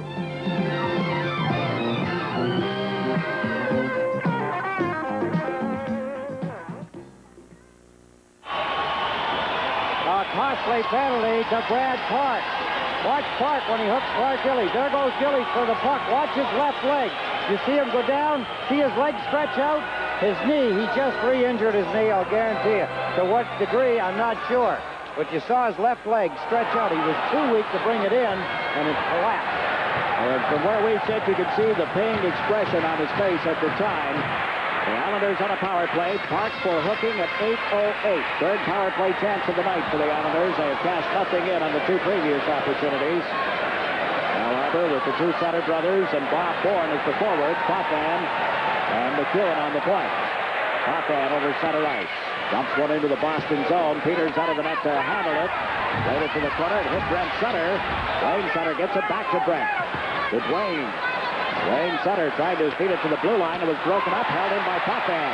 Potvin works it to the far corner. Dwayne Sutter steps in front of O'Connell. Knocks it back to the net to Bourne. Can't pick it up, and here's Bourne. Bourne quickly to Peterson. Rolled it around Potvin, then shot it down the ice. 50 seconds gone in the penalty against Brad Park. We'll watch McEwen winding up. Galler has come out with Bossy, and now Brian Trottier is McEwen rifling it around the boards in the Boston zone. Galler in the far corner, lost it. Kluzak clears it. McEwen holds it in at the blue line, then is checked by Middleton. Rick Middleton in a break. Potvin knocks it away from him. He recovers. Middleton can't make the play as Trottier got back. Trottier to Galler. Galler to Trottier. Comes over center ice with a pass for Bossy. Bossy is knocked down. Bork failed to clear it out. The right side, Keller moving in, got the puck to Trottier. Back to the point, Potvin fakes the shot, over to Johnson, moves in, centers, knocked down in front, Johnson another shot. Intercepted, Bossy to Trottier, and he was moving to the right, it's held in by Potvin. Potvin to Trottier. Ryan, back to the blue line to Potvin, across to Johnson. Thomas Johnson had his pass deflected up to center ice, off the stick of Dave Barr. This is Potvin for the Islanders. Gave it to John Chinelli, who's just come out. Chinelli sent Trottier over the line. The pass to Bossy. Back to Trottier. Trottier moves in deep. Gave it to Bossy. Back to Trottier. Trottier to the blue line. Here's Johnson to Trottier. Teams at 6 aside. Trottier got it to Bossy. Can't get it back to Trottier cleanly, and the Bruins come up with it. Brad Park, who has just served the penalty, brings it into center ice. Gave it to Barr. There's Barr is checked. Bossy with it. He and Chinelli come over the line. Bossy shot without Kluzak and wide of the net. Johnson did after it quickly. Thomas Johnson put it in front. Bossy shot picked out. A skate save by Peters. And there is Barr. Barr is checked by Chinelli. Goring picks it up. Gave it to Bossy. Shoots Peters. Another save. And the puck is loose in front. Controlled now by Park. Brad Park clears it out of his own end of the ice. Johnson back. Then it to Butch Goring. Goring runs into Park. Nystrom and Chinelli got over the line. They're checked, and down the left side comes O'Connell. O'Connell into the Islanders' zone. Cuts to the inside. He shoots quick for save, and the rebound was shot wide by Bruce Prater. Bobby Nystrom winds up now. Nystrom gave it to Morrow to Butch Goring on right wing. Goring shoots it around the boards. It was blocked instead by Melnick. They're out to Johnson at center ice. Johnson and Bruce Prater tie up one another. The puck went loose for Dufour. He's over the Islander line. Gave it to Fergus. Fergus unable to set up Bruce Prater. Melnick shot it off the left point. It got behind Billy Smith, but wide of the net for the Islanders. Johnson now to Chinelli. Chinelli checked right at the blue line by Park. Dufour got a stick on it, but it's cleared down the ice by Thomas Johnson. This will be called for icing. We get a break in the action with 8:22 left in the middle period, and the scores: the New York Islanders 3, the Boston Bruins 2. You two are going to handle this case together. Keep your hands to yourself. He's mine. Oh. I just spent 10 years in homicide to be mauled by some old queen. I want you to live as a gay couple. Mr. Macho meets his mismatch. Ryan O'Neal is Benson. 100% all-male tough hero cop. John Hurt is not. Partners.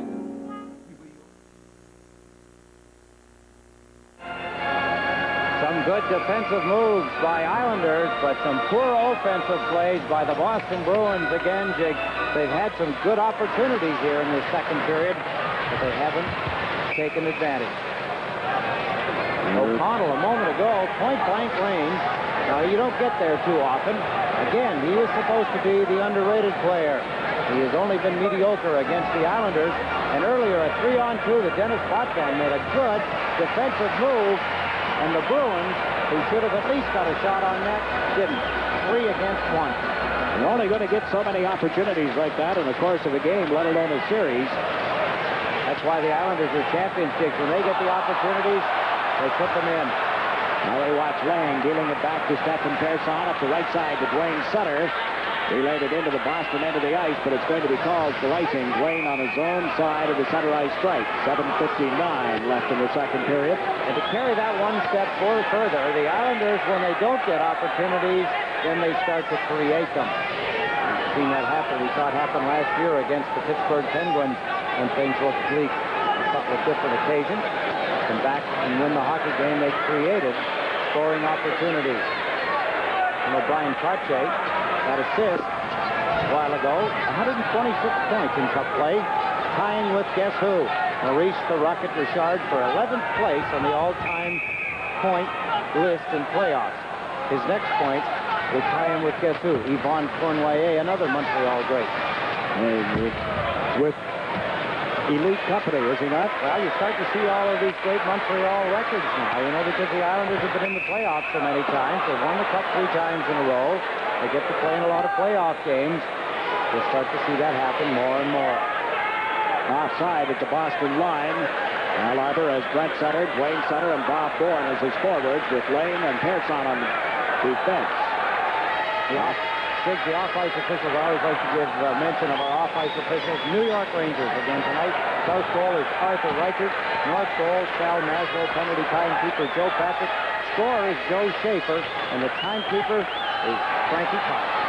Now Brett Sutter sets up Wayne, and his shot went off the catching glove of Peters. Rebounded to the side of the net, and Peters is able to recover. And Melnick takes a push at Dwayne Sutter. Dwayne Sutter tries to antagonize Larry Melnick. Gives him the gesture. Tries to force him to take a punch at him, which will, of course, result in a penalty. Sutter has no ideas about taking a penalty at this point. And Jerry Cheevers is going to make a player change. He gets Melnick off the ice. So as he makes a change, Al Arbor decides that he'll do likewise. And we're going to go back and take a look at Dwayne Sutter. There's the shot at Dwayne Sutter. Peters gets his catching mitt on it, deflected it wide, puck came up off the glass. You saw the shot that Sutter gave Melnick. Melnick just retaliated. Sutter looks at the referee and says, "Not me, ref. I don't do anything bad. I'm not even going to say anything." Number 25 is the man who has both Boston goals in this game, Mike Krushelinski. Puck comes back to Potvin at the blue line, around the boards for Merrick. Merrick gave it to Nystrom. He and Bork tie up one another. Nystrom put it out in front and hit Clark Gillies. Gillies drops it into the corner for Nystrom. Comes off the boards with it. Now gives it to Wayne Merrick. Peterson right on top of him. Merrick cleared it back of the net. Bork had trouble handling it. Recovers and dumps it out of there. Down into the Islander zone. It won't go far enough for icing. 7 minutes to play in the period as Potvin gave it to Johnson. His pass hit Bork, comes loose over the Boston line. Over quickly is Hillier. Hillier hasn't seen a whole lot of ice time here tonight. He moved it up the left side, though. Peterson across to Middleton, chasing it in the Islander zone. Potvin right on top of him. Middleton put his head down, but lost the puck. Gillies steps in. As Middleton and Gillies fall to the ice, the play is called. The puck throws him long enough with 6:48 left. Boston starts to make a couple of changes. Kluzak is coming out in defense to replace Hillier. Now Al Arbor is sending out Trottier, Bossy, and Bourne. We'll see what Jerry Cheevers elects to do. Lane comes out on the ice along with Morrow. The Bruin forwards will stay intact. That is Peterson at center ice, Middleton on the right, and Gillis on the left side. Out of town score, Jiggs. Edmonton is now leading Chicago, still first period, 4-0. Buzar has scored his second goal. Anderson has the other one. 4-0. Edmonton, and they lead the series 3-0. That's just about enough to send Bill Torrey and Harry Sinton to the telephones to check with the travel agents. Well, it's now 4-1, so wait a minute. Don't put the money in yet. I think it was Sutter that just scored for Chicago. It's 4-1. Here it is, a 3-2 Islander lead. They lead the series 2-1. A long shot was steered aside there by Peters, and O'Connell came up with the puck. Across to Kluzak. Kluzak out to center. Gillis let it go to Peterson, who backhands it in wide of Billy Smith. Tony Lane goes back. Lane around the boards to Morrow. Golfed it to the corner. It's held in. Peterson centers. Broken up in front. Caller cleared it wide of the net. Billy Smith without a stick recovers. The puck came out in front and Bossy controls it. Bossy into center ice. Across to Caller. Into the Boston zone. Comes back to the net with it. Caller all by himself out in front. Turns. The shot was blocked by Peters and he has smothered it. Get a break in the action with 6:01 to play in the second period, and our score is the New York Islanders 3, the Boston Bruins 2.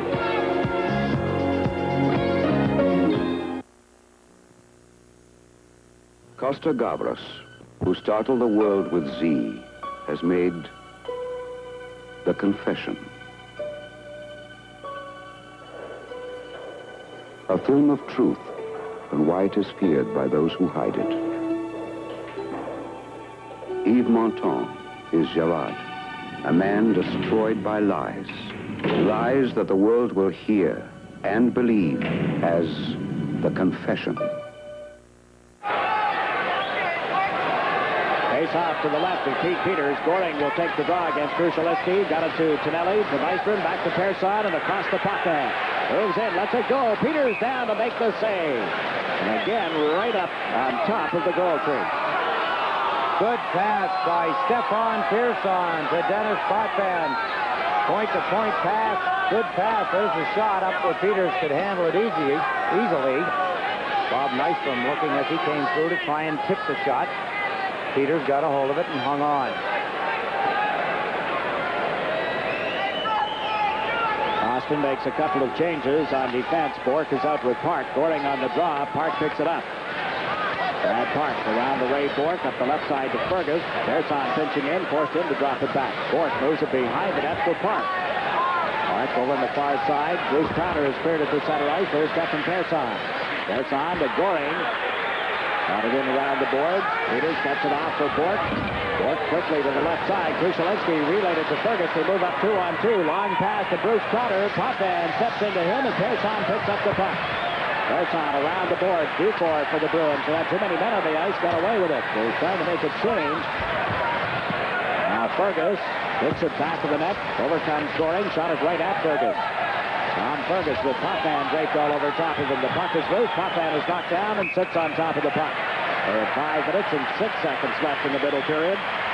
The New York Islanders Summer Hockey School, conducted again this summer at Candiac Park in Hicksville. It will take place beginning in July 1st through September 3rd. For information, call Candiac Park at area code 516-935-3501. The school will be conducted in 8 one-week sessions for young men, young women as well. And again, the number is area code 516-935-3501.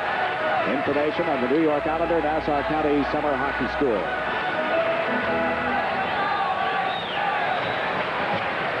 Bourne and McNabb on the draw. Johnson trying to tie up Keith Crowder as they go back in the net together. McNabby's got a stick on it. Checked on the boards by Kenny Morrow, and Blaine Sutter fed it quickly to Brent Sutter. Into center ice. Park turns. Brent Sutter comes over the line. Was checked by Bork. Bork clears it outside. Brought in over the line offside by Janssen. As I watch Ken Morrow, seems to motor not bad, Jiggs, for a fellow that went off unable to use his right leg. Seems to move all right. Mark Gillies out the last shift, watching him turn. You know, the braces that they wear today, when they've had injured knees, they do not strengthen the knee by any means. Only Mother Nature can do that. But it keeps the knee from sliding out of position, and it does give them more stability. Now we watch O'Connell moving from back of the Boston goal. Out into center ice. O'Connell to McNabb on the left side. Into the Islander territory. Trying to come around. Morrow is chased back in the net. Centered. Loose puck for Blaine Sutter. Blaine Sutter now to Brent. 2-on-2 as they come to center ice. Brent Sutter over the line. One of those crisscross patterns. Blaine Sutter lost his balance. Got a bump as well. And O'Connell cleared it right into the skates of Brent Sutter. Caller moves in quickly. Picks up the loose puck. Anders Caller comes out of the backhand. In deep, turns, a shot blocked, now in the forehand, can't get it away again as Peters came up with a big save. Anders Caller controlling it well, got it to Brent Sutter. Brent Sutter checked on the boards, trying to jab it away from the Boston player, finally succeeded, but the whistle sounds, and we'll get a face-off to the left of Peters.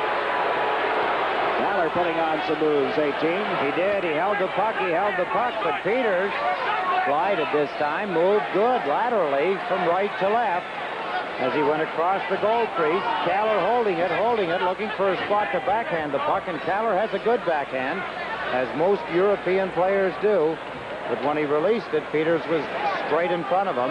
He moved across, covered the angle well. Kaller stays out on the left side, joined now by Brian Trottier and Mike Bossy. Ford Lane and Denny Potvin on defense for the Islanders. Peterson takes the draw. Middleton and Krushelinski are the rest of this forward line. Peterson backhands it to the blue line where Potvin knocked it down. Had to wait for his teammates to get back. Bossy picks up the puck, can't slip it in around Bork. There's Peterson. Barry Peterson back to Park. Left side to Bork. Ray Bork runs it into the Islanders' zone, cutting to the right side. Bork, who handles the puck well, shoots it well, now backhanded it wide. Peterson picks it up. Gave it to Park from the point. His shot was blocked. Out comes Trottier. Ryan Trottier checked by Peterson. Kaller cleared it to the Boston line, and there's Bork. Handed it right back to Kaller. Across to Bossy. Bossy trying to move it around Park. Trottier picks it up. Ryan Trottier coming in on the right wing. Centered. It was cut off in front by Bork. Bork sends Middleton out on the right wing side across the Islander line. Middleton trying to slip it around Lane, who is knocked off balance and then finally knocked down, and the puck is cleared to the corner for Lane. Gordy Lane to Bossy, back to Lane. Plays it around behind the net. Fergus, who has just come out, picks it up, unable to get it to Middleton. Trottier for the Islanders sends Tonelli up the left wing. John Tonelli over center ice. Into the Boston zone with a backhander that drifted wide to Peters. Tonelli goes in after the rebound. John Tonelli turned around by Fergus. Goring picked up the puck. Goring out to Morrow. Morrow's backhander right on. What a stop by Peters. I don't think he saw it. Meister not able to tuck it in on the short side. Goring and Tonelli come out of the corner. Tonelli back to Morrow. He shoots. That went wide of the goal. Butch Goring can't get there in time, and Kluzak has shot it down into the Islanders' zone. The Bruins will be called for icing. A break in the action. 2:19 left in the second period. And our scores, the Islanders 3, the Bruins 2.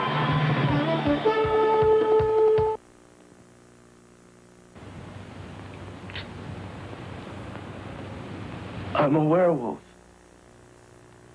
A werewolf.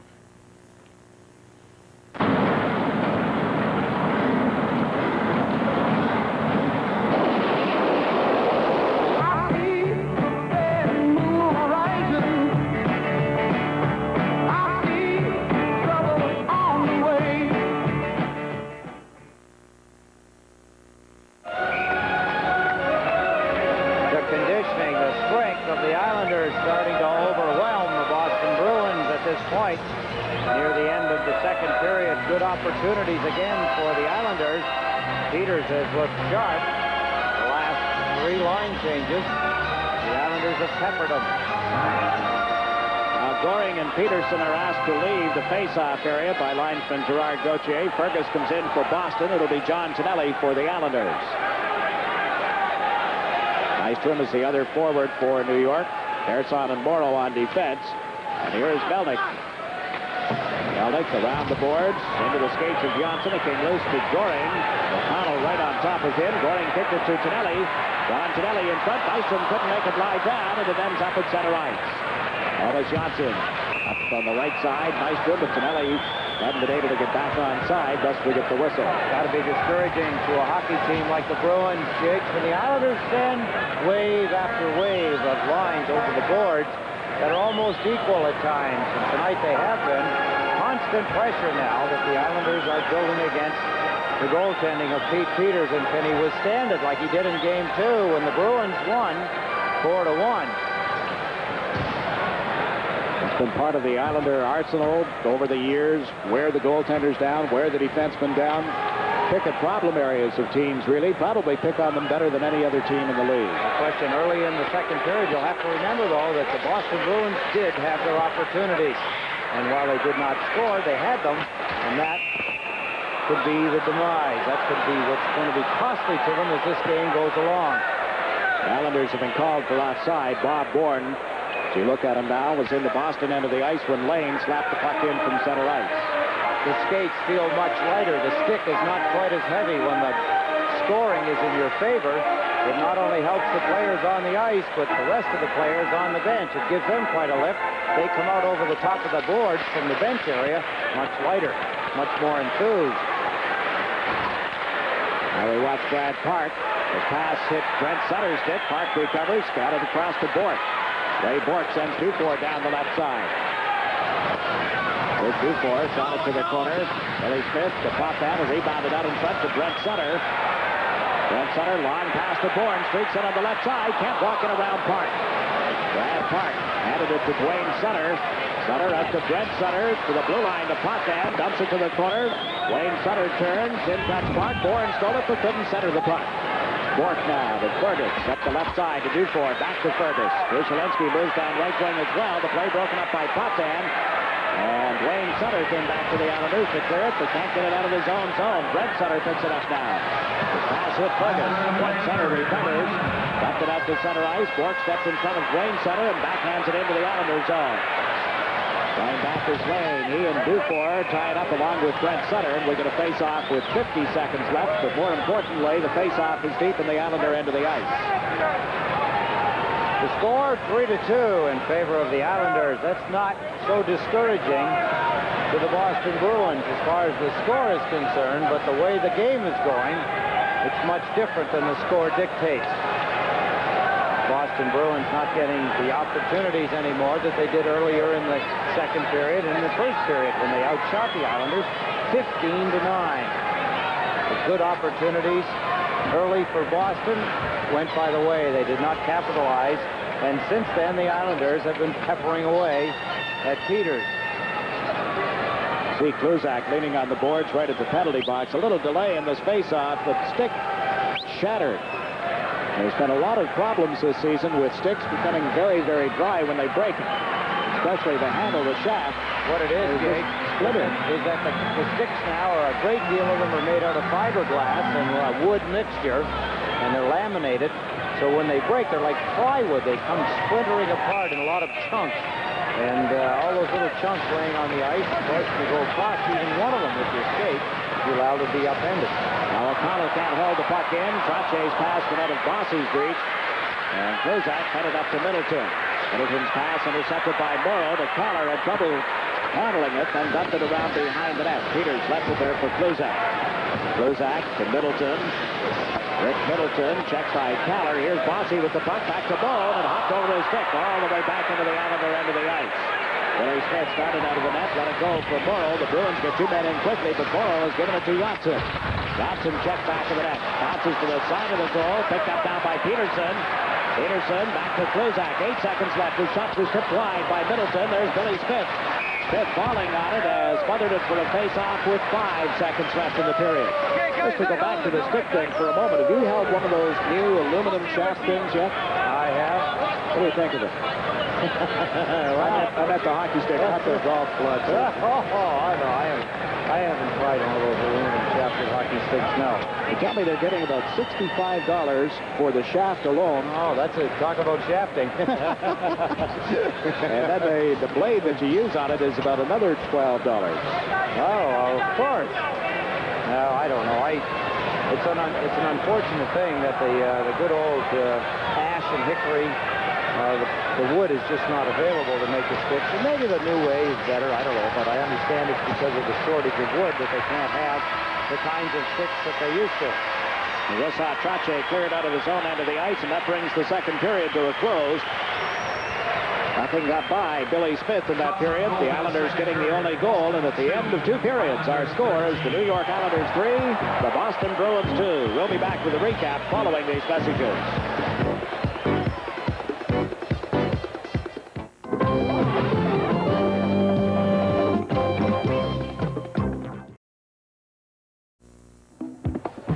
Here at the Nassau Coliseum, it's the New York Islanders 3, the Boston Bruins 2 after 2 periods of play.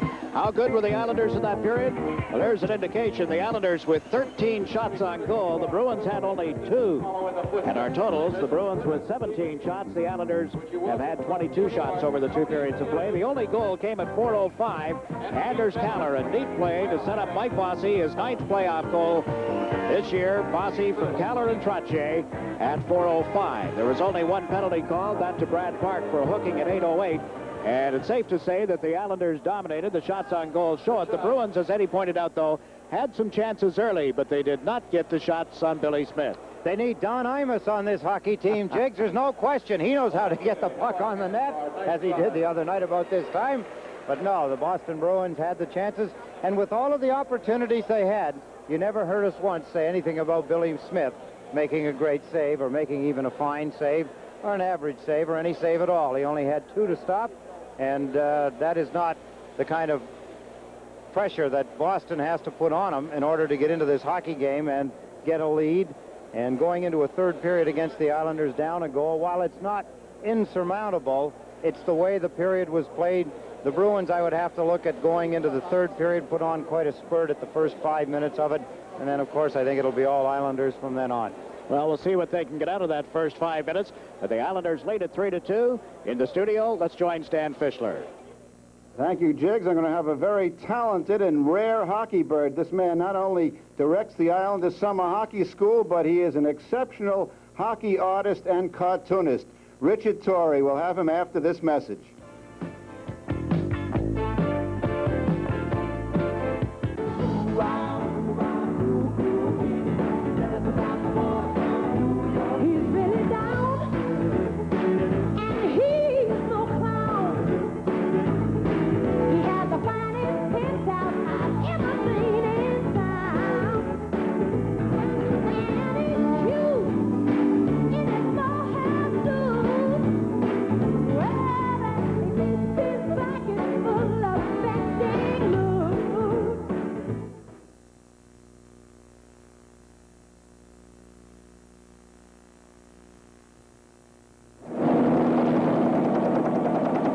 Men have just discovered something. For 100,000 years, it was buried in the snow and ice. Now it has found a place to live. Inside. Where no one can see it, or hear it, or feel it. I know I'm human. Some of you are still human. This thing doesn't want to show itself. It wants to hide inside an imitation. It'll fight if it has to, but it's vulnerable out in the open. If it takes us over, then it has no more enemies. Nobody left to kill it. And then it's won. You guys gonna listen to Gary? He can be one of those things!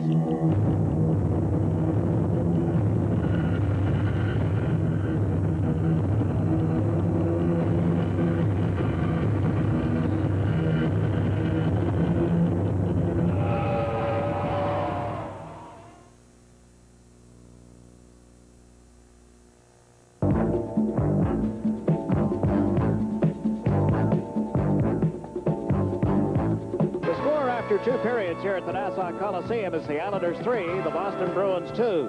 Stan Fischler referred to his guest as a bird. Those who know him closely call him Moose. He's in the studio now with Stan Fischler. Let's go down and join them. Thank you, Jig. Now, does this male look like a moose? He doesn't look like a moose, but he is. You are Richard Moose Torrey. How'd you ever get the nickname Moose? Well, when I started out in the cartooning field just this past September, I had a partner, and we didn't want to just use my name as a signature or his name.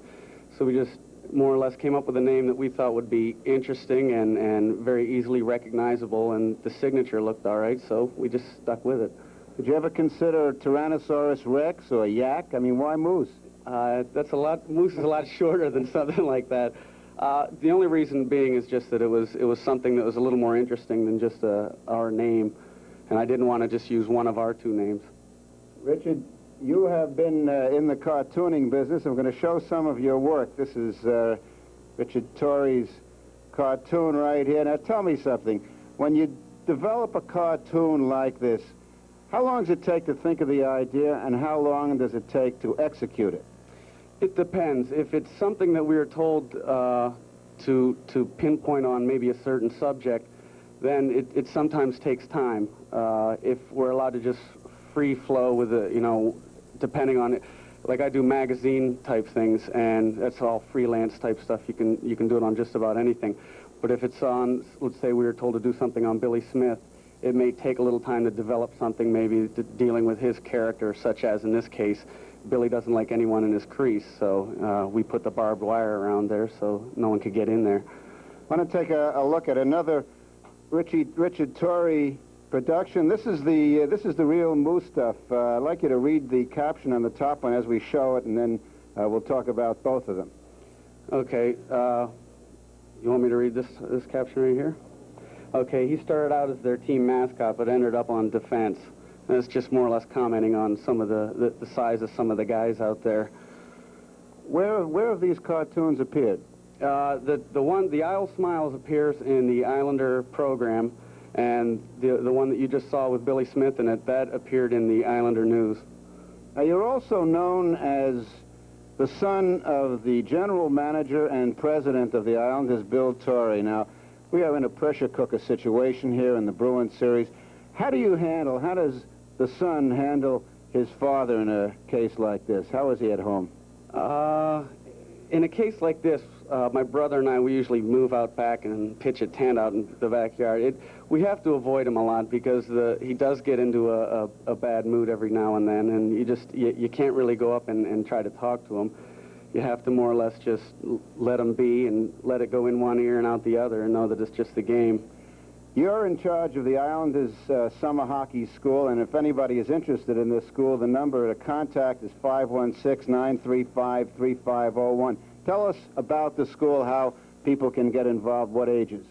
Well, the school is basically split into 3 groups. There's 7 to 10-year-olds, there's 10 to 13, and then 14 till 18. And it runs 8 weeks, starting in July 11th and running through September 3rd. And they're all 1-week sessions. The last 2 weeks are set aside specifically for the better player, except for the juniors. We, don't have the same thing for them. What are the ages? It's 7 through 18, split into 3 separate groups. Okay, anybody interested in that, the number is 935-3501. Richard Torrey is running it, and now we go back to Jiggs McDonald. Any scholarships to that school? Financial aid, whatever. At the end of 2, our scores, the New York Islanders 3, the Boston Bruins 2. We'll return to the Nassau Coliseum with a look at the second period goal right after these messages.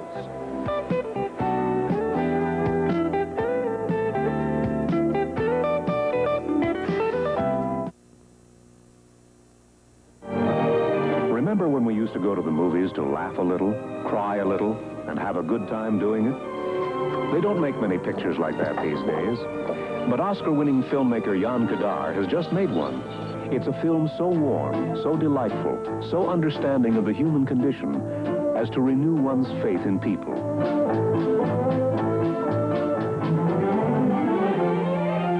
Don't you say good morning to your parents? Yeah. Davy, don't be too long. You'll laugh a little, you'll cry a little, as you thoroughly enjoy this earthy, tender, funny, sad, intimate, nostalgic, very human comedy about some very lovable people.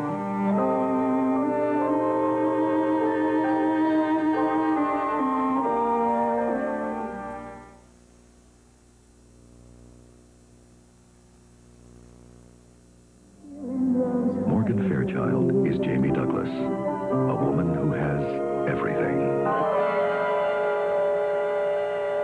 Everything except privacy. Jamie, I want to make love to you. Morgan Fairchild, Andrew Stevens, The Seduction.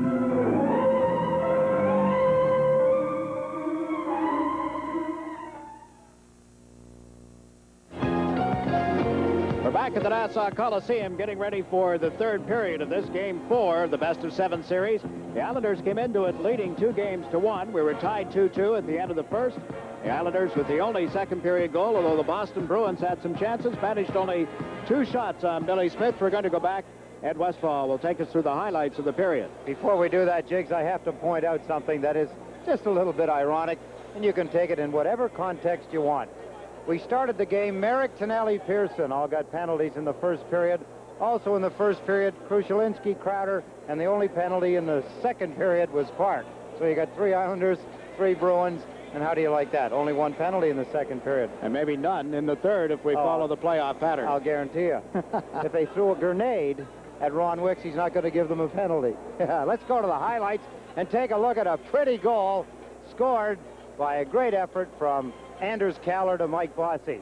That's Anders Kaller with the puck. Look at that. Bang, right between the legs. I'll tell you now, you cannot practice it because the coach would shoot you.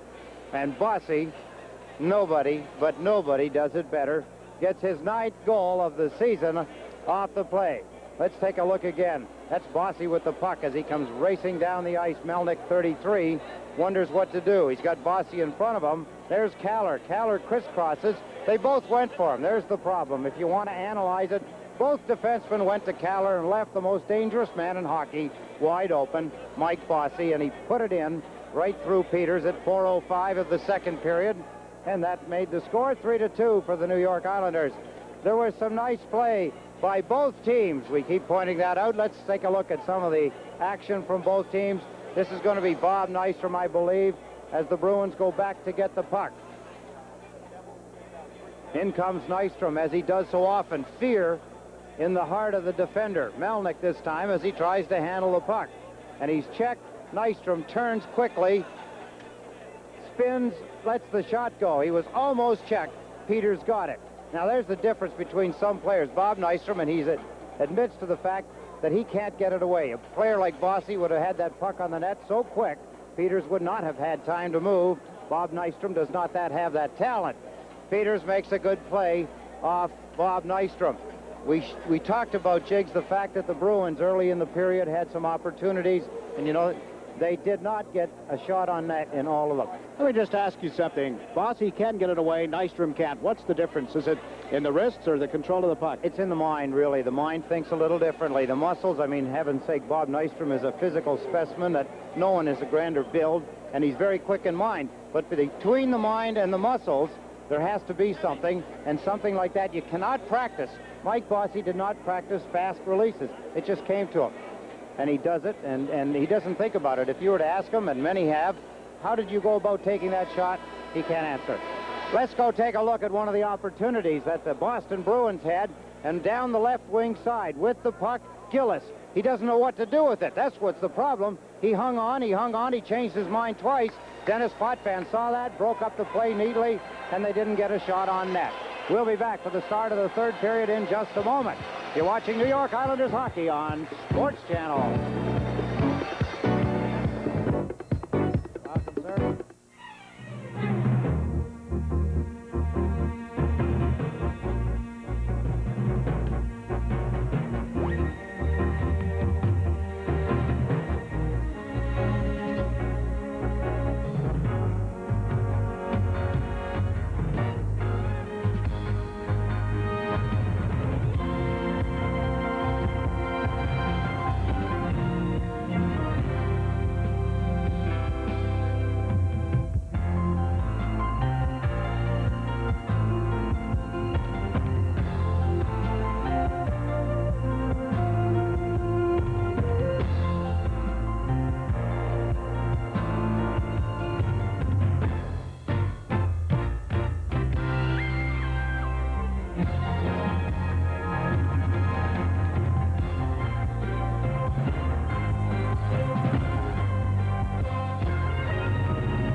York Islanders lead the Boston Bruins by 3-2 as we get ready for the third period. Exciting New York Mets baseball. Don't worry, the Islanders at one time were in the same position, and we got them to come back, right? Exciting Mets baseball comes your way exclusively on Sports Channel tomorrow night at 7:30 when the magical Mets take on the Houston Aeros. Catch all the action live from Shea Stadium. New York Mets baseball on Sports Channel. Well, they may have a shot in that one. The Houston Aeros? Aeros, did I say Astros? That's the Aeros. Isn't that an indoor soccer team somewhere? Right here. New York. Astros, right. What was it I used to call their hockey team at one time, too, something. Not very good. One of the things I used to call it. Although they did have Gordie Howe. What were they called, Jiggs? Well, you've got me thinking now. Yeah, it was Aeros. Yeah. A-E-R-O-S. Yeah. Yeah. Well, that's where I got all mixed up, I think. I don't know. Doesn't matter. Listen. They'll be tuned in to Sports Channel anyway. You better believe it, or you'll be at the ball game. Gordy Lane forced to tie up the puck. Now got it back to Trache over to Potvin. Potvin up the right side to Bossy. Mike Bossy shoots it high in the air, wide of Peters. Tyler goes in after, gets turned around by the check from Park. Tyler right on top of Park, put it out in front. Oh, just out of Bossy's reach as he cruised in off the right wing. Ray Bork back to the center ice strike. Over the cross to Peterson, who couldn't knock it down. Goring can't pick it up. Gillis comes in on the right side. Lane got a piece of him. Goring got control of the puck. Can't clear it out, however. Here's Mike Gillis. Back to Park from the right point. His shot off Gillis' stick and it drifted wide. Gordy Lane moves it up the right wing board. Bossy trying to poke it out over the line. It was held in by Kruzak, who shot it wide of Billy Smith. Potvin tries the other side. Off the board, down into the Boston zone. It goes back of the net. Kruzak gets a stick on it. We have an icing call against the Islanders. Boston feeling a little of the pressure right now in the third period as Dennis Potvin ices the puck. Would you believe? Yes, you would, because I'm going to tell you, 5-2 now, Edmonton lead the Chicago Blackhawks. Darryl Sutter and Larmer have scored for Chicago.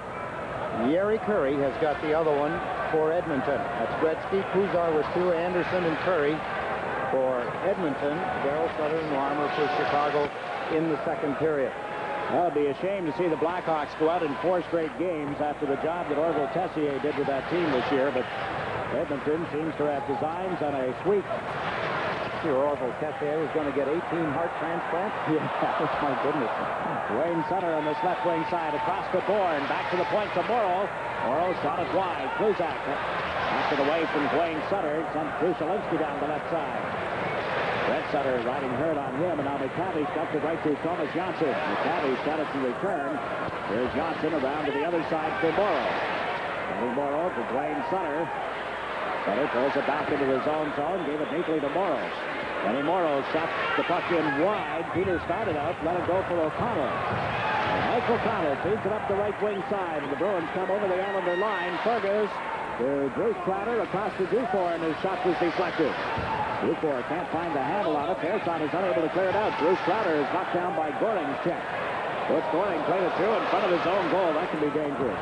Canelli laughing at it, got it to the line, away from Brad Park. Canelli moves up, ties up Park.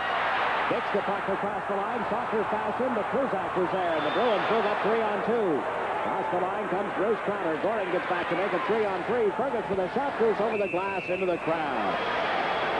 I told you they wouldn't call a penalty in the third period. Ron Wicks. I liked him as a referee. You know why I like Ron Wicks as a referee? Not so much that he might not call the game the way you think he should, but you know how far you can go with him. He kind of sets it up with the players, and not by game, but really by, as you go into a hockey game and you know he's refereeing, you know how far you can go with him before the game starts. He's established that with that kind of a rapport with the players, and I think that's good. You don't see that anymore. The good old Red stories and the Eddie Powers and John Ashley, great referee. Let's have a look at Mr. Wicks. He's got a long memory. I get a chance to remind me of that story. Bossy at center sends Trache over the line, works on Park, went to the backhand, and was checked by Brad Park. Now Bossy gets his stick on it, works it around behind the net. Johnson comes in off the left point to pick it up. Thomas Johnson across the Bossy scores! Bossy from Janssen. What he didn't do in the series against Washington and maybe the Rangers, he's making up for here against the Boston Bruins. Thomas Johnson gets him the puck, and I told you, he does not have to handle it before he shoots it. Here's an example of how he does it. Can you imagine? You could hardly see it.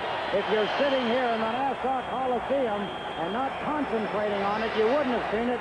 We'll show it to you right there. Look at that move by Bossy. Peters doesn't believe it either, but Bossy does. It's in the net. His second goal of the game, is 10th of the playoffs now for Mike Bossy. Has made it 4-2 for the Islanders over the Bruins.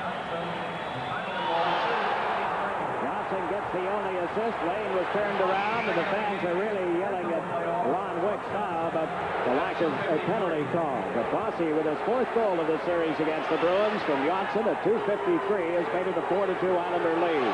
Well, I had said that they would put on a surge for 5 minutes, but that was cut short. Look at the blood on the face of Mike Bossy. No question, he's been cut just under the nose, above his upper lip. Look at Brian Trottier. You know what he's saying? What do you have to do to get a penalty? Now, Brian, you should know better than that. There's O'Connell with a shot off the catching glove of Billy Smith. Picked up by Coffman. Coffman to Gillies. Off his stick and into center ice. O'Connell covers up with the pass over to Kluzak. Well, Kluzak bumped by Lane, and it's offside at the Islander blue line. Going back to Ron Wicks. I mentioned the long memory. He has not forgotten that 16 years ago, at the end of the season, he called back a goal. The Los Angeles Kings scored a goal in Oakland that would have given them first place in the Western Division that year. He called it back. The game ended in a tie, I believe, and the Kings and Philadelphia ended up in a virtual tie for first place, which went to Philadelphia. The owner of the Kings said they'd been built by that man. Ron Wicks has never forgotten. Every time I see him, he said, Jack Kent Cook said that. Yeah. Built. Yep. Built by the referee. I haven't heard of anybody ever bilking Jack Kent Cook. I tried, but he slapped it around the boards. We're going to get back to this game in a hurry. Hey, Merrick takes it all the way into his own zone. Ahead to Gillies on his left side. Burns and comes out to center ice. A pass to Merrick that went behind him. Wayne Merrick shoots it deep in the Boston zone. Gillies again in after it. And a hit on his man. The puck comes out to McEwen. Moves in deep. Peters way out of the net. McEwen shot it wide. Oh, my. Now Merrick, or Morrow at least, for the shot. Tonight from a backhander, and Peters got a piece of that. Peters has given the Islanders every opportunity to make it a 5-2 lead. Here's Clark Gillies turning at center ice. Over the Boston line with a drive that went off the stick. Rebounds back to the net. Picked up by Bork. Ray Bork gets away from the check from Gillies and dumps the puck into center ice. Gordy Lane not a nice for him, but it's offside at the Boston line. We get a break in the action. 15:53 left in regulation time, and the scores: the Islanders 4, the Bruins 2. Look, this thing is bigger than what the police can do. John D'Angelo is a decent man, but he's fed up. Enough is enough. You hear me? I'm John D'Angelo. If the police can't protect his family, he'll do it himself by fighting back.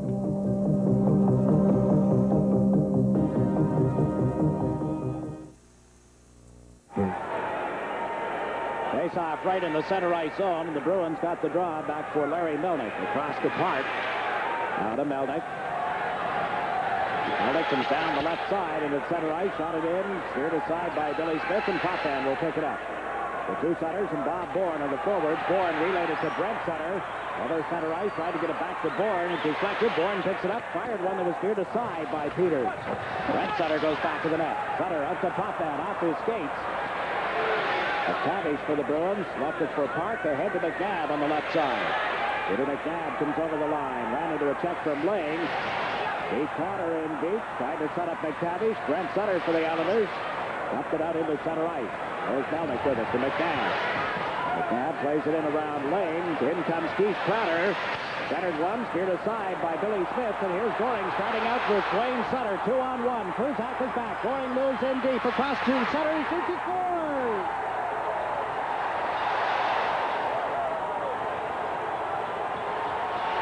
They caught him napping. The Islanders, they're opportunists. Wayne Sutter, his 7th goal of the playoffs from Butch Goring. The opportunist takes it away from the Bruins with Gord Kluzak, the only Bruin back within 50 feet. He gave it to Sutter. Watch how slow again the reaction. Going laterally of Pete Peters. He does not move well side to side. And Wayne Sutter, his 7th goal at 5:25 from Goring, has made it 5-2. Gordy Lane gets an assist along with Goring. Wayne Sutter's 2nd goal in this series against the Bruins. It's 5-2 Islanders. Kluzak comes to the Islander line. The play broken up. Johnson couldn't control it. Here's Butch Goring to the left side, and Nystrom on his off wing. Now to Tonelli, comes over the line, being bothered from behind by Dufour, and he ran into Kluzak. Peters out of the net. Got the puck high up into the seats between the Boston bench and the Islander bench. Let's take another look at the goal. A fine play by Butch Goring, number 91. Gord Kluzak tries to break up the play, but he does not make it, as does Peters not make it. Off the shot of Wayne Sutter, a happy young fella, young man, come to life in the playoffs, scoring his 7th goal. A gamble again. The Bruins, of course, have to gamble a little bit up at the Islanders' end of the ice, and they paid the price. Well, the series goes back to Boston on Thursday night. There's still 14 minutes and 4 seconds left in regulation time of this game, but they're back in Boston on Thursday with the Islanders hoping to wrap it up there, perhaps. With a goal 6, we'll be back here at the Coliseum on Saturday night. Thomas Johnson now into the corner for Nystrom. Back of the net. Tonelli was checked there by Kluzak. The Bruins failed to clear it out. Kenny Morrow knocked it away from Dufour. Tonelli takes a bump in the boards, came up with the puck, kicked it to Nystrom. Bobby Nystrom out of the corner. Nystrom zigzagging is pulled down by Fergus, and they are going to get a 3rd period penalty. The Islanders got control of it momentarily, but now as Bruce Crowder moves up, the play is called, and the Islanders go to the power play. A break of the action. 13:36 left in regulation time. The scores, New York Islanders 5, Boston Bruins. Mariel Hemingway, Patrice Donnelly, and Scott Glenn star in Academy Award winner Robert Towne's sexy, controversial, and explicit glimpse into what it takes to be a winner. Personal Best.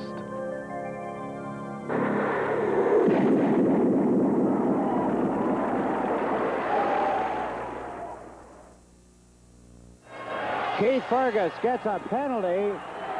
Let's take a look at the penalty. Watch Fergus now. He sizes up the legs of Bob Nystrom. Now watch him. He goes down for the legs deliberately. Right there. Ron Wicks can see that he deliberately did it. He gave him no choice but to call it, although there's been a couple others that he could have let go too. Well, the Boston bench was yelling and screaming again. Potvin sends Bossy in on a break. Bossy moves in, a backhander, he scores!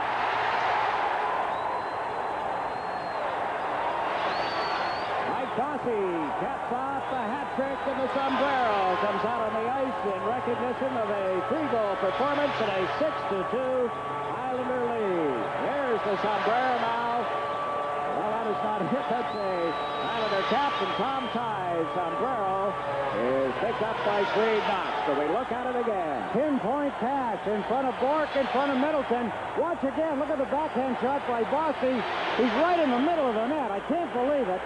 That they know, I don't believe that they don't know. I do know that they should know, but I don't believe that Peters moves that poorly from side to side. Look at that pass, flat, right on the ice.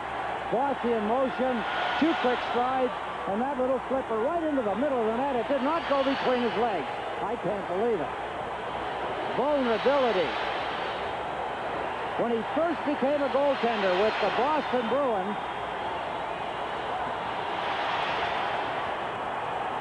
Bernie Perrant had that problem, and it was diagnosed by Eddie Johnson, the coach of Pittsburgh, and he helped him work his way out of it.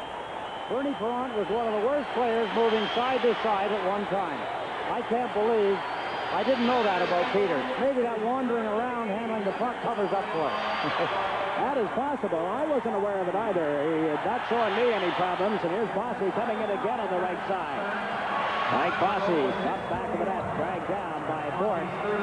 Bossy for the power play goal. It's the 11th goal in the playoffs. Top end, the only assist. The Bruins move in, but the puck went up into the seats, and they'll face off just outside the New York Islander blue line. We still have 12 minutes and 58 seconds. The Islanders up by 4, giving the Bruins something to think about. Something that I should also point out, Jiggs, but with all of that, with the fact I talked about the lateral movement of Peters, you know, first of all, the players have to get in that close to be able to try and pull them, and that is something that shouldn't happen. You just saw Gordy Lane covering up for Billy Smith as Peterson came in after a loose puck. It had been cleared back to the net, came out in front, and now Trache has a break. Over the line, working on Hillier, moves in, Peters went down, Trache fell. And the puck stayed out of the net. Cleared around to the right wing boards for Peterson. He's bumped solidly, and there's going to be a penalty here. Ryan Trache turns. Hillier gets the stick up a little bit, has overcome the linesman. But Hillier is headed for the penalty box. They get a break in the action. We may have other penalties. We'll be back. Our score, the Islanders 6, the Bruins 2. Of the 40,000 men who serve aboard Hitler's U-boats, less than a fourth will return.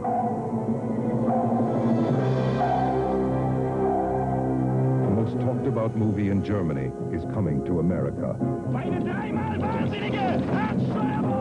Thus both, the other side of World War II.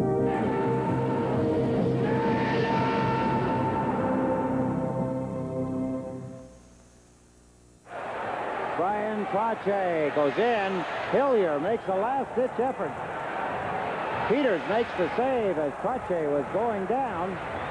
See again, right there, you see Hillier with a right cross on Bossy. Gets a roughing penalty. The standing ovation, I like to see it, Jiggs. You don't see it very often. They're calling out Gordy Lane's name, Gordy, for holding his cool, not going in and getting him mixed up into something foolish and making it costly to his team. That plus the fact that he came back and blocked Peterson's shot at an empty net. No question. That was a great move he did. Billy Smith, I guess, had lost his balance, gone down. Gord Lane took over between the posts. Islanders a back house inside that Boston zone in this power play. Now Palmer rifles it in off the glass. It'll be picked up by Potter. Back of the net to Bourne. Bob Bourne up to Brent Sutter. Over center ice, shooting it into the Boston territory. Peters let it go around the board. Bourne came out after it. Got it to Dwayne Sutter. Dwayne Sutter out in front to Potter. He shoots. He scores! All season long, the armor could not be dented. It has found a lot of holes. The armor is cracked. Dwayne Sutter to Dennis Potvin. His wrist shot is low, it's hard, and it's through the legs, and it's in the net. 7-2 now. The Islanders have ran away and hid from the Boston Bruins.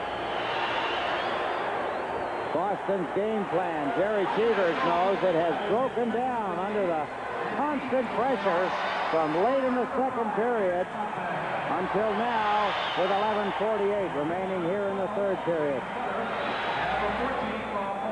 Dwayne Sutter and Bob Bourne get assists on that goal, so the Islanders have rattled off 4 straight. Have to think back, they came to this period leading only 3-2. 4 unanswered goals, they're up 7-2. Game's at 6 aside again. They've used the power play twice here in the third period. Now O'Connell has shot that went wide. And off the glass and is grabbed by Billy Smith. McTavish was right there with him. They're going to face off to the left of the Islander goal. Not overworked. An easy night at the office. First period wasn't that easy. The Boston Bruins had 15 shots to the Islanders 9. And the Bruins got chances and didn't shoot at the net in the second period. They managed only 2 shots in period 2. 3 goals by the Islanders in 3 minutes and 48 seconds. They had 4 goals in 5 minutes and 19 seconds. That's getting the job done. Indeed. Out at center ice, O'Connell has the puck for the Bruins. O'Connell, the deep counter. O'Connell backhands it into the Islanders zone. Billy Smith cuts it off for Morrow. And doing the old Buffalo chant now, counting to 7 and saying, we want 8. And look out, the Islanders for the 2-on-1 break. Goring, the Nystrom, he shoots, he scores!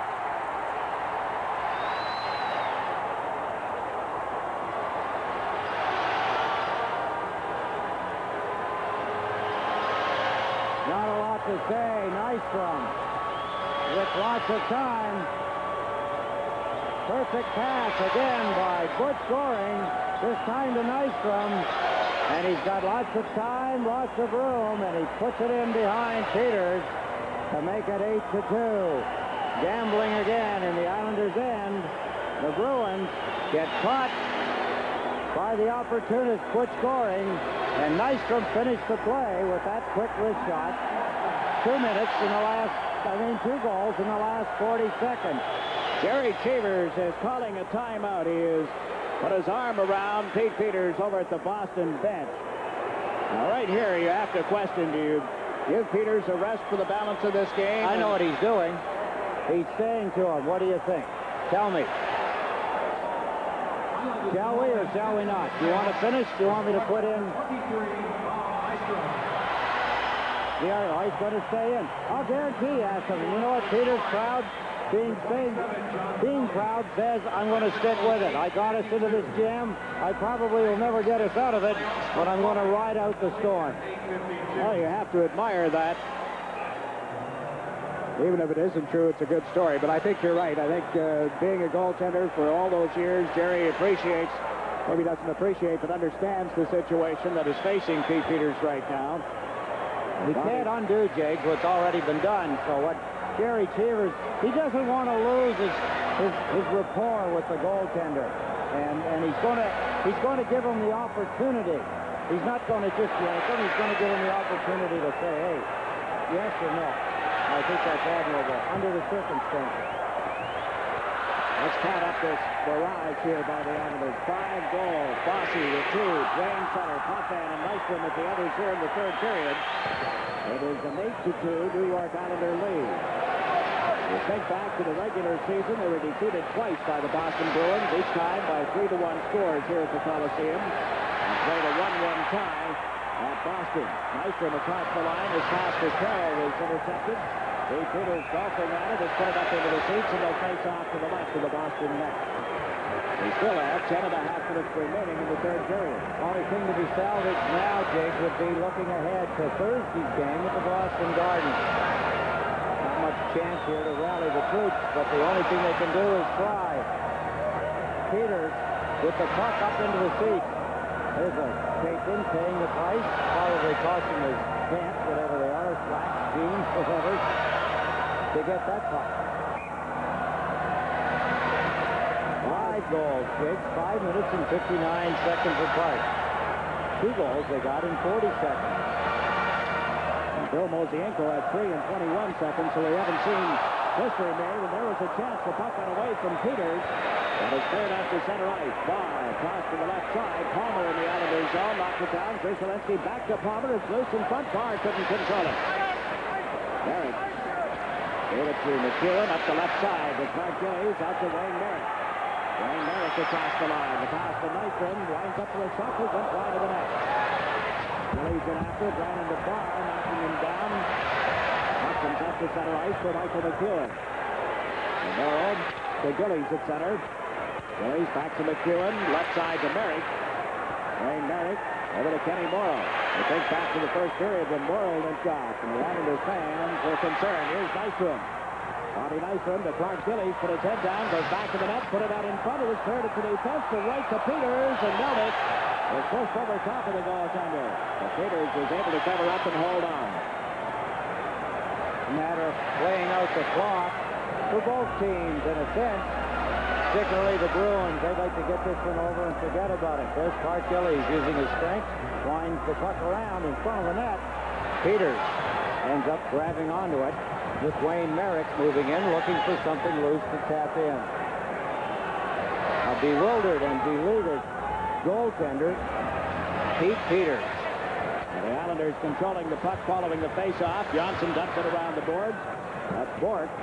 Ray Bork, who put on a clinic here for a couple of Boston goals on Saturday night, just dumps it down the ice. And we watch Billy Carroll now. Carroll up the middle.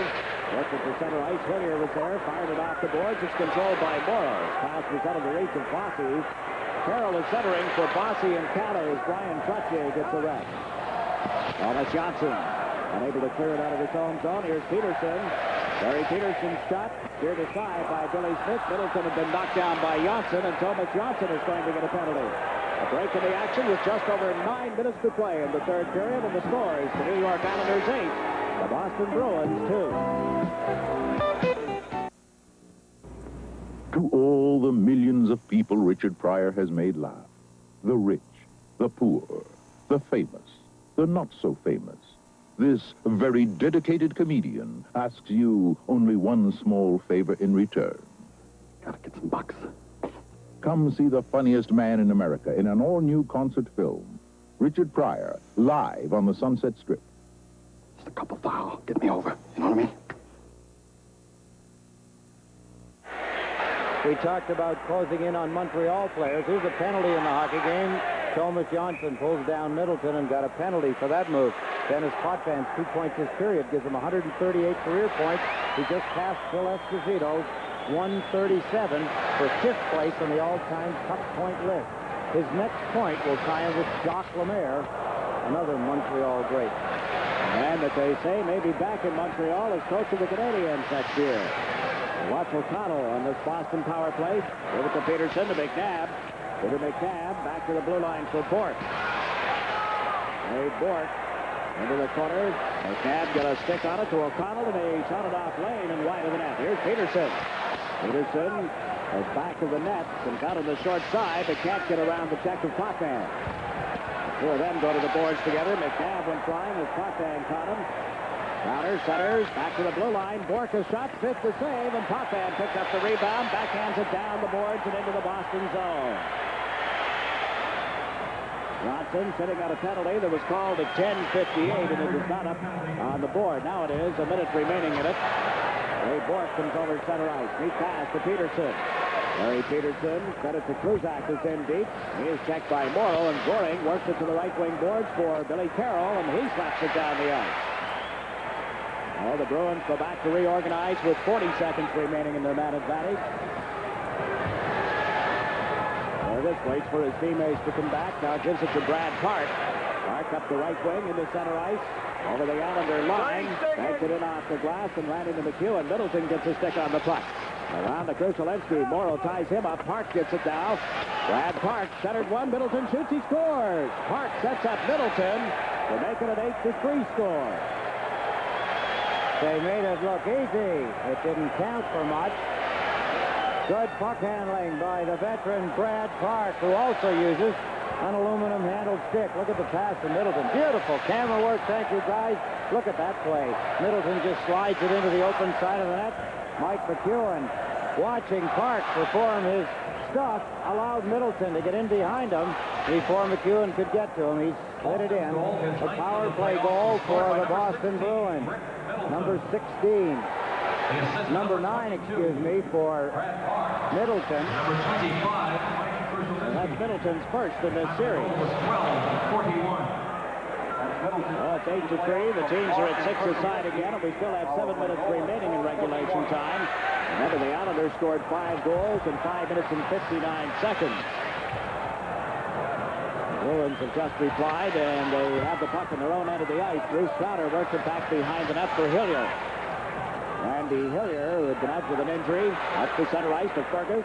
Over the Islander line was checked from behind. The puck went loose. Gordy Lane runs into Bruce Crowder, and Potvin controls it. Potvin to Clark Gillies. Gillies works it into the center ice zone, and Hillier has to chase it, make it Melnick rather. Larry fires it into the center ice zone. Chase to the right wing boards, and then handed it to Thomas Johnson. Johnson over to Morrow. Morrow to Nystrom. Bobby Nystrom, a long pass, and off Hilliard's stick. John Tonelli trying to take it away from the young Boston defenseman, and it's dumped down into the alley under the ice. This will be called for icing. So we'll get a break in the action here with 6 minutes and 3 seconds left in regulation time. And our scores, the New York Islanders 8, the Boston Bruins 3.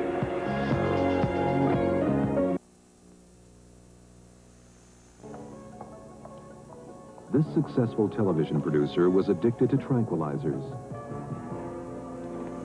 How much Valium are you taking? 60 milligrams most days. Yes, well, it definitely is a lot. I think we might discuss the possibility of you switching to another drug. I don't want to take more drugs.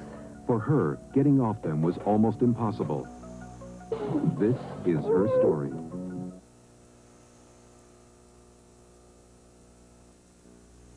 In the circle to the right of Pete Peters. Wayne Merrick on the draw, has Nystrom to the right, Tonelli to the left. Bruins got control of the puck. Mike O'Connell works his way to center ice. O'Connell's long shot steered aside by Bill Smith. There's Nystrom. Nystrom around behind the net. Forechecking of Trusalinski. Got it back to the goal, and it's centered out in front by Dave Barr. Palmer is checked, and here's Tonelli to Nystrom into center ice. Bobby Nystrom across the line. The pass to Tonelli went off some skates and offside as well. Well, if Game 6 is necessary, we'll have it for you on SportsChannel Saturday nights at 8. If it is not necessary, should the Islanders complete the series in Boston on Thursday, it would mean that they would open the Stanley Cup final on the road in Edmonton. Goodness knows when that would start. That's all down the road a little bit. Not project those dates, but check your local listings for our next action right here on SportsChannel. It wouldn't be, of course, until the Islanders got home for Games 3 and 4 of the final. But the Bruins have other ideas. Even though they're down 8-3, the series goes back to Boston, and they're faced with having to win 3 in a row. Provided they don't do something unusual here in the final 5 minutes. Barr comes in. Gillies chases him back of the net. Barr went to center one that hit Lane. Gordy Lane, who has had a solid game tonight, moved it up the left side. Billy Carroll to McEwen, now to Caller. And there's Caller at center ice. The pass went off Billy Carroll's stick. He and O'Connell going after it together. Kluzak rounds the Boston net. Gord Kluzak works it out to center ice. That's Potvin back for the Islanders. And Potvin to Carroll. Off his stick. He recovers on the far boards. Turns, plays it back into Stefan Persson. Persson gave it to Potvin. Across to Tonelli into the Boston zone. Tonelli trying to work around Melnick. Went to the corner, centered. It comes back to the blue line for Potvin. He is checked. Here's a break down the right side. Keith Crowder into the Islanders zone. Crowder to McNabb. He shoots. Smith the save. Loose puck. Crowder picks it up. Smith robs him. Keith Crowder had him point blank. I've never seen anybody wearing 18 for Boston do that. You mean to get the puck in that position and get a shot on that? Tonelli put it over top of the Boston goal. Here's Merrick to the blue line to Janssen. Janssen in around the boards. Merrick got it to Tonelli. Put it out in front, but it was deflected and picked up again by Keith Crowder. Sends McNabb down the left side. Peter McNabb put one out in front. Out of the reach of McTavish. He and McEwen, or Merrick rather, tie up one another, and this is John Tonelli pulling it away from Keith Crowder. Into center ice, ran into his teammate Merrick. McTavish gave it to Crowder to McNabb, off his skates at the blue line, picked up by Nystrom. Nystrom can't get around McNabb at center ice. Here's Bork. Bork trying to catch the Islanders in the middle of the player change. Billy Carroll, who has seen a lot of ice time, couldn't pick it up. Peterson moves in, 3-on-1, his shot blocked, a bouncing puck, and the rebound. Peterson has it. Peterson to Middleton. Rick Middleton one-hands it back to Bork from the blue line. The shot was on target, steered aside by Smith, and Morrow slaps it off the boards. It rolls on edge deep into the Boston zone, and we'll get a whistle. 3 minutes and 8 seconds left. There's a break in the action with the score. The New York Islanders 8, the Boston Bruins 3. All depressed in this family. We will all stay depressed together. No leavesies. Al Pacino, Diane Cannon, Tuesday Weld, Bob Dishy, Bob and Ray, Alan King, and the kids. We had breakfast, we're washing dishes, we're bagging garbage. We're surviving, right? Yeah, we're doing beautifully. You want to take a whack at cleaning the oatmeal out of this, or should I just buy another for tomorrow? Arthur.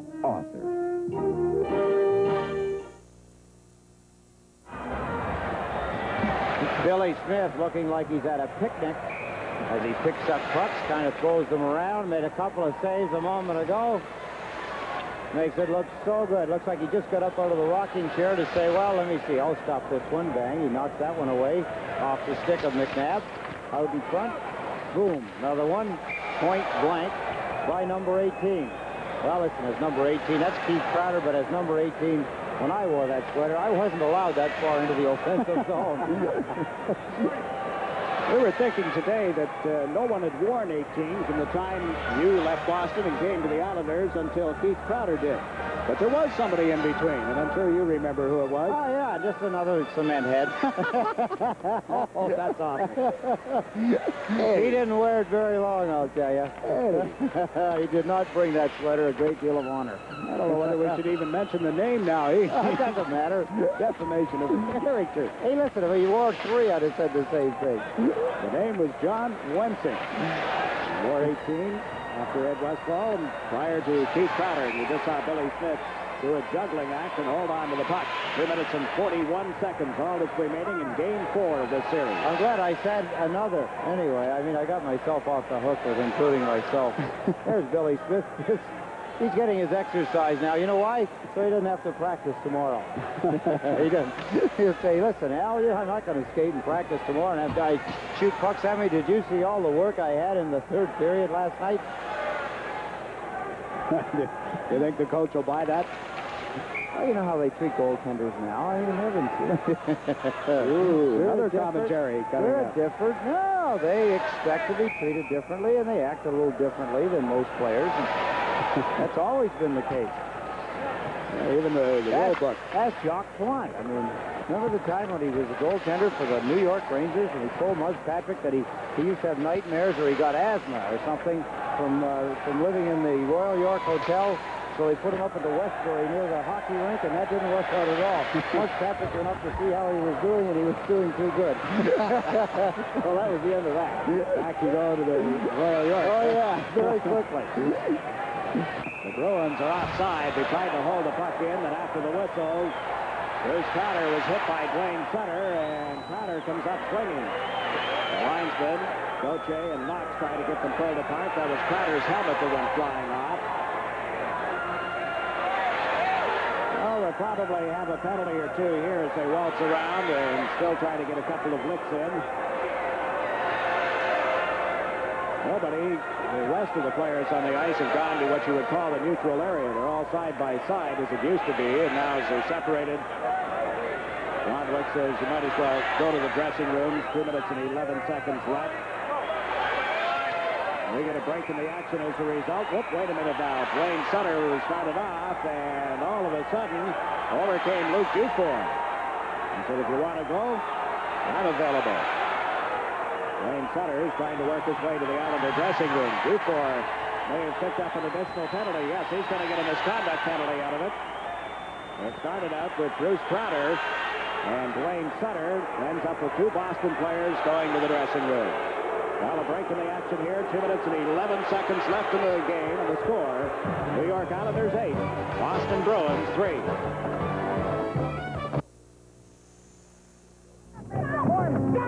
You think he's dead?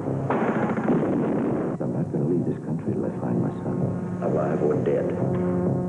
Trudeau, anywhere, in any way. You can tie my hands, you can blindfold me. I just want my boy back. It's the only child I have.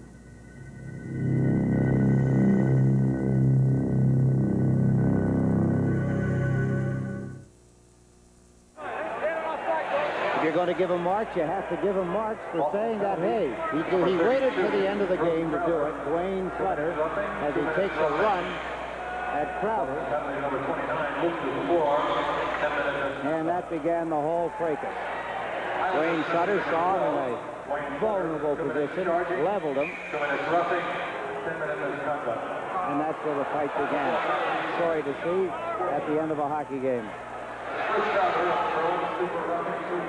Says, where do you go from here? You can't go anywhere. You can only hope that this thing's over with post-haste and then try and give the players some confidence tomorrow. Try and work on that end of the game plan so that they can start at home on what could be the longest trek in many a year in playoff hockey.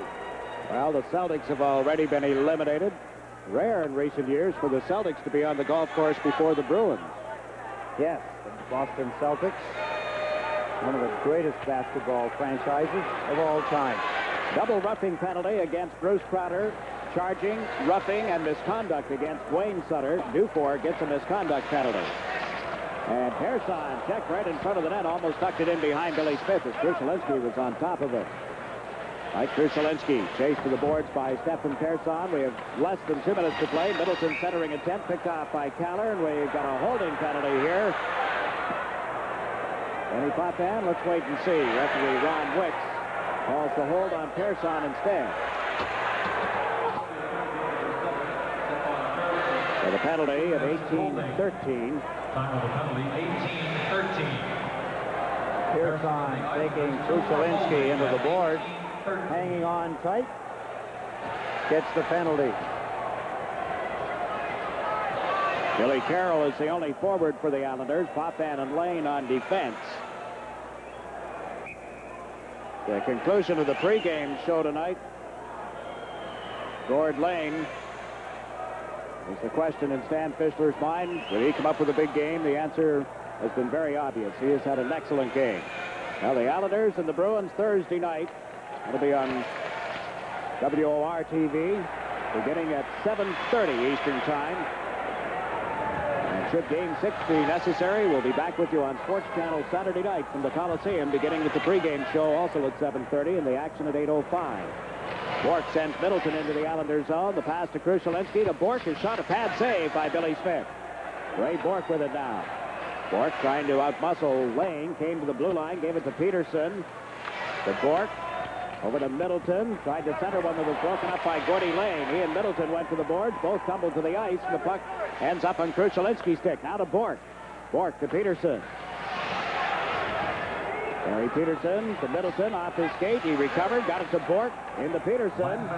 Peterson turns in the face-off circle, gave it to Bork. Less than a minute to go. Billy Carroll can't break up the play. Here's Peterson to Bork. He shoots. That went wide to the net. Peterson picks it up on the right side. Billy Carroll watching him. Peterson in deep, and it was stolen by Potvin as he tried to set up Middleton, and the Bruins are forced back. 40 seconds remaining in Game 4. The Islanders will go to Boston, leading the series 3-1. Fergus comes over the Islander line. Tom Fergus back to Bork. Ray Bork drives. Smith the save. The puck came loose in front, controlled by Kaller.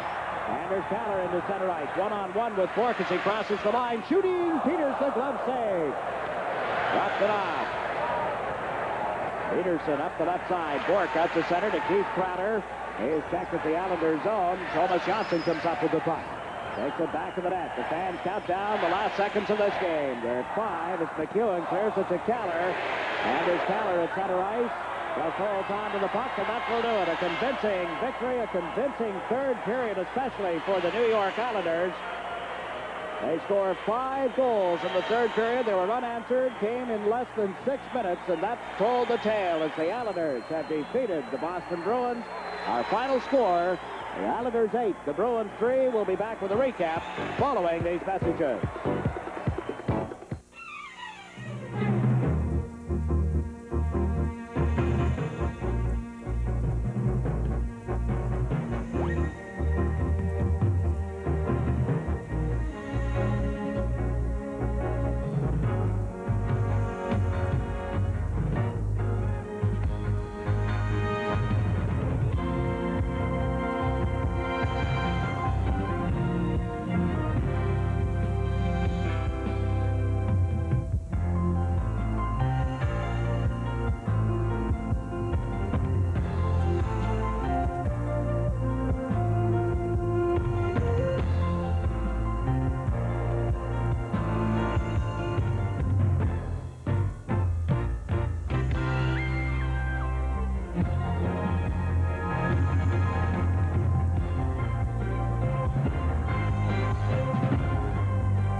Well, here's the story on Game 4 at the Nassau Coliseum. The final score is the New York Islanders 8 and the Boston Bruins 3. The shots on goal in the third period by Boston 13, by the New York Islanders 9. So on the night, the Islanders outshot the Bruins by a margin of 31-30 with the shots on goal. But in the third period, the Islanders erupted for 5 goals in the space of 5 minutes and 59 seconds. And we're told that those 5 goals came on only 9 shots. Mike Bossy at 2:53, then Dwayne Sutter at 5:25. Bossy a power play goal at 6:41, completing his hat trick. Danny Potvin with the power play goal, then Bob Nystrom. That from the space of 2:53 to 8:52 of the period. And really that, well, it goes without saying, did the damage. Boston came back with a power play goal by Middleton, his first in the series. But the Islanders were leading 8-2 when that went in the net. And the Bruins were hanging their heads. Jiggs, it may sound a little silly to say it this way, but I firmly believe that the Islanders did as much or more damage in the second period, even though they only got 1 goal, as they did in the third when they scored 5. In the second period, they really just took over and dominated the hockey game. In scoring 1 goal, they really did set the pattern and the pace of what they were going to do in the third period. And I think Boston felt that they only had 2 shots on goal in the second period. And if the Boston Bruins had any line of being victorious or any hopes of being victorious in the Coliseum here, they would have had to have done much better in the second period. Story was somewhat similar to Game 3 in the series here last Saturday night when the Islanders dominated, but it was a so-so type of second period. The checking was close. In the third period, the Islanders blew it open there as well. And tonight they do the same thing. The thoughts going through the Bruins' minds now can't be positive. They've got to forget about this, but it's tough to do in the next few hours or in the next 48. These two teams play again at the Boston Garden. They'll have to think back to the third periods. They'll have to look at the whole thing as a perspective and say, look, we finished best in the league all year. We didn't finish there because we were bad. We were there because we were good. They're going to drag out all of the little cliches that are in the positive note, and they're going to have to work on that. I don't know what's going to happen as far as Peters is concerned, whether he's totally destroyed now or not. I would have to think that they'll come back with him. There's no reason not to. He's been that good all season like the team has. There's no sense in telling the team one thing and then doing something different with the goaltender. So you'd have to expect to see Peters on Thursday night. But I am really surprised. A glaring weakness that I didn't realize that he had, and maybe it was just for this series or the past few games, but his lateral movement is almost nil. He gets his feet tangled up, and his reaction is so slow, it's like he has no lateral movement. Well, the Islanders not only win the game tonight, they go to Boston with the opportunity to win the series there in 5 games, as Eddie has predicted. And I think back to Jerry Cheever's statement that the team that wins 2 consecutive games in a series should win it. I'm not saying that he's right or wrong, but he certainly has a good reason for thinking that way, and he is a person that does calculations. Well, we'll find out. The final score once again, the New York Islanders 8, the Boston Bruins 3.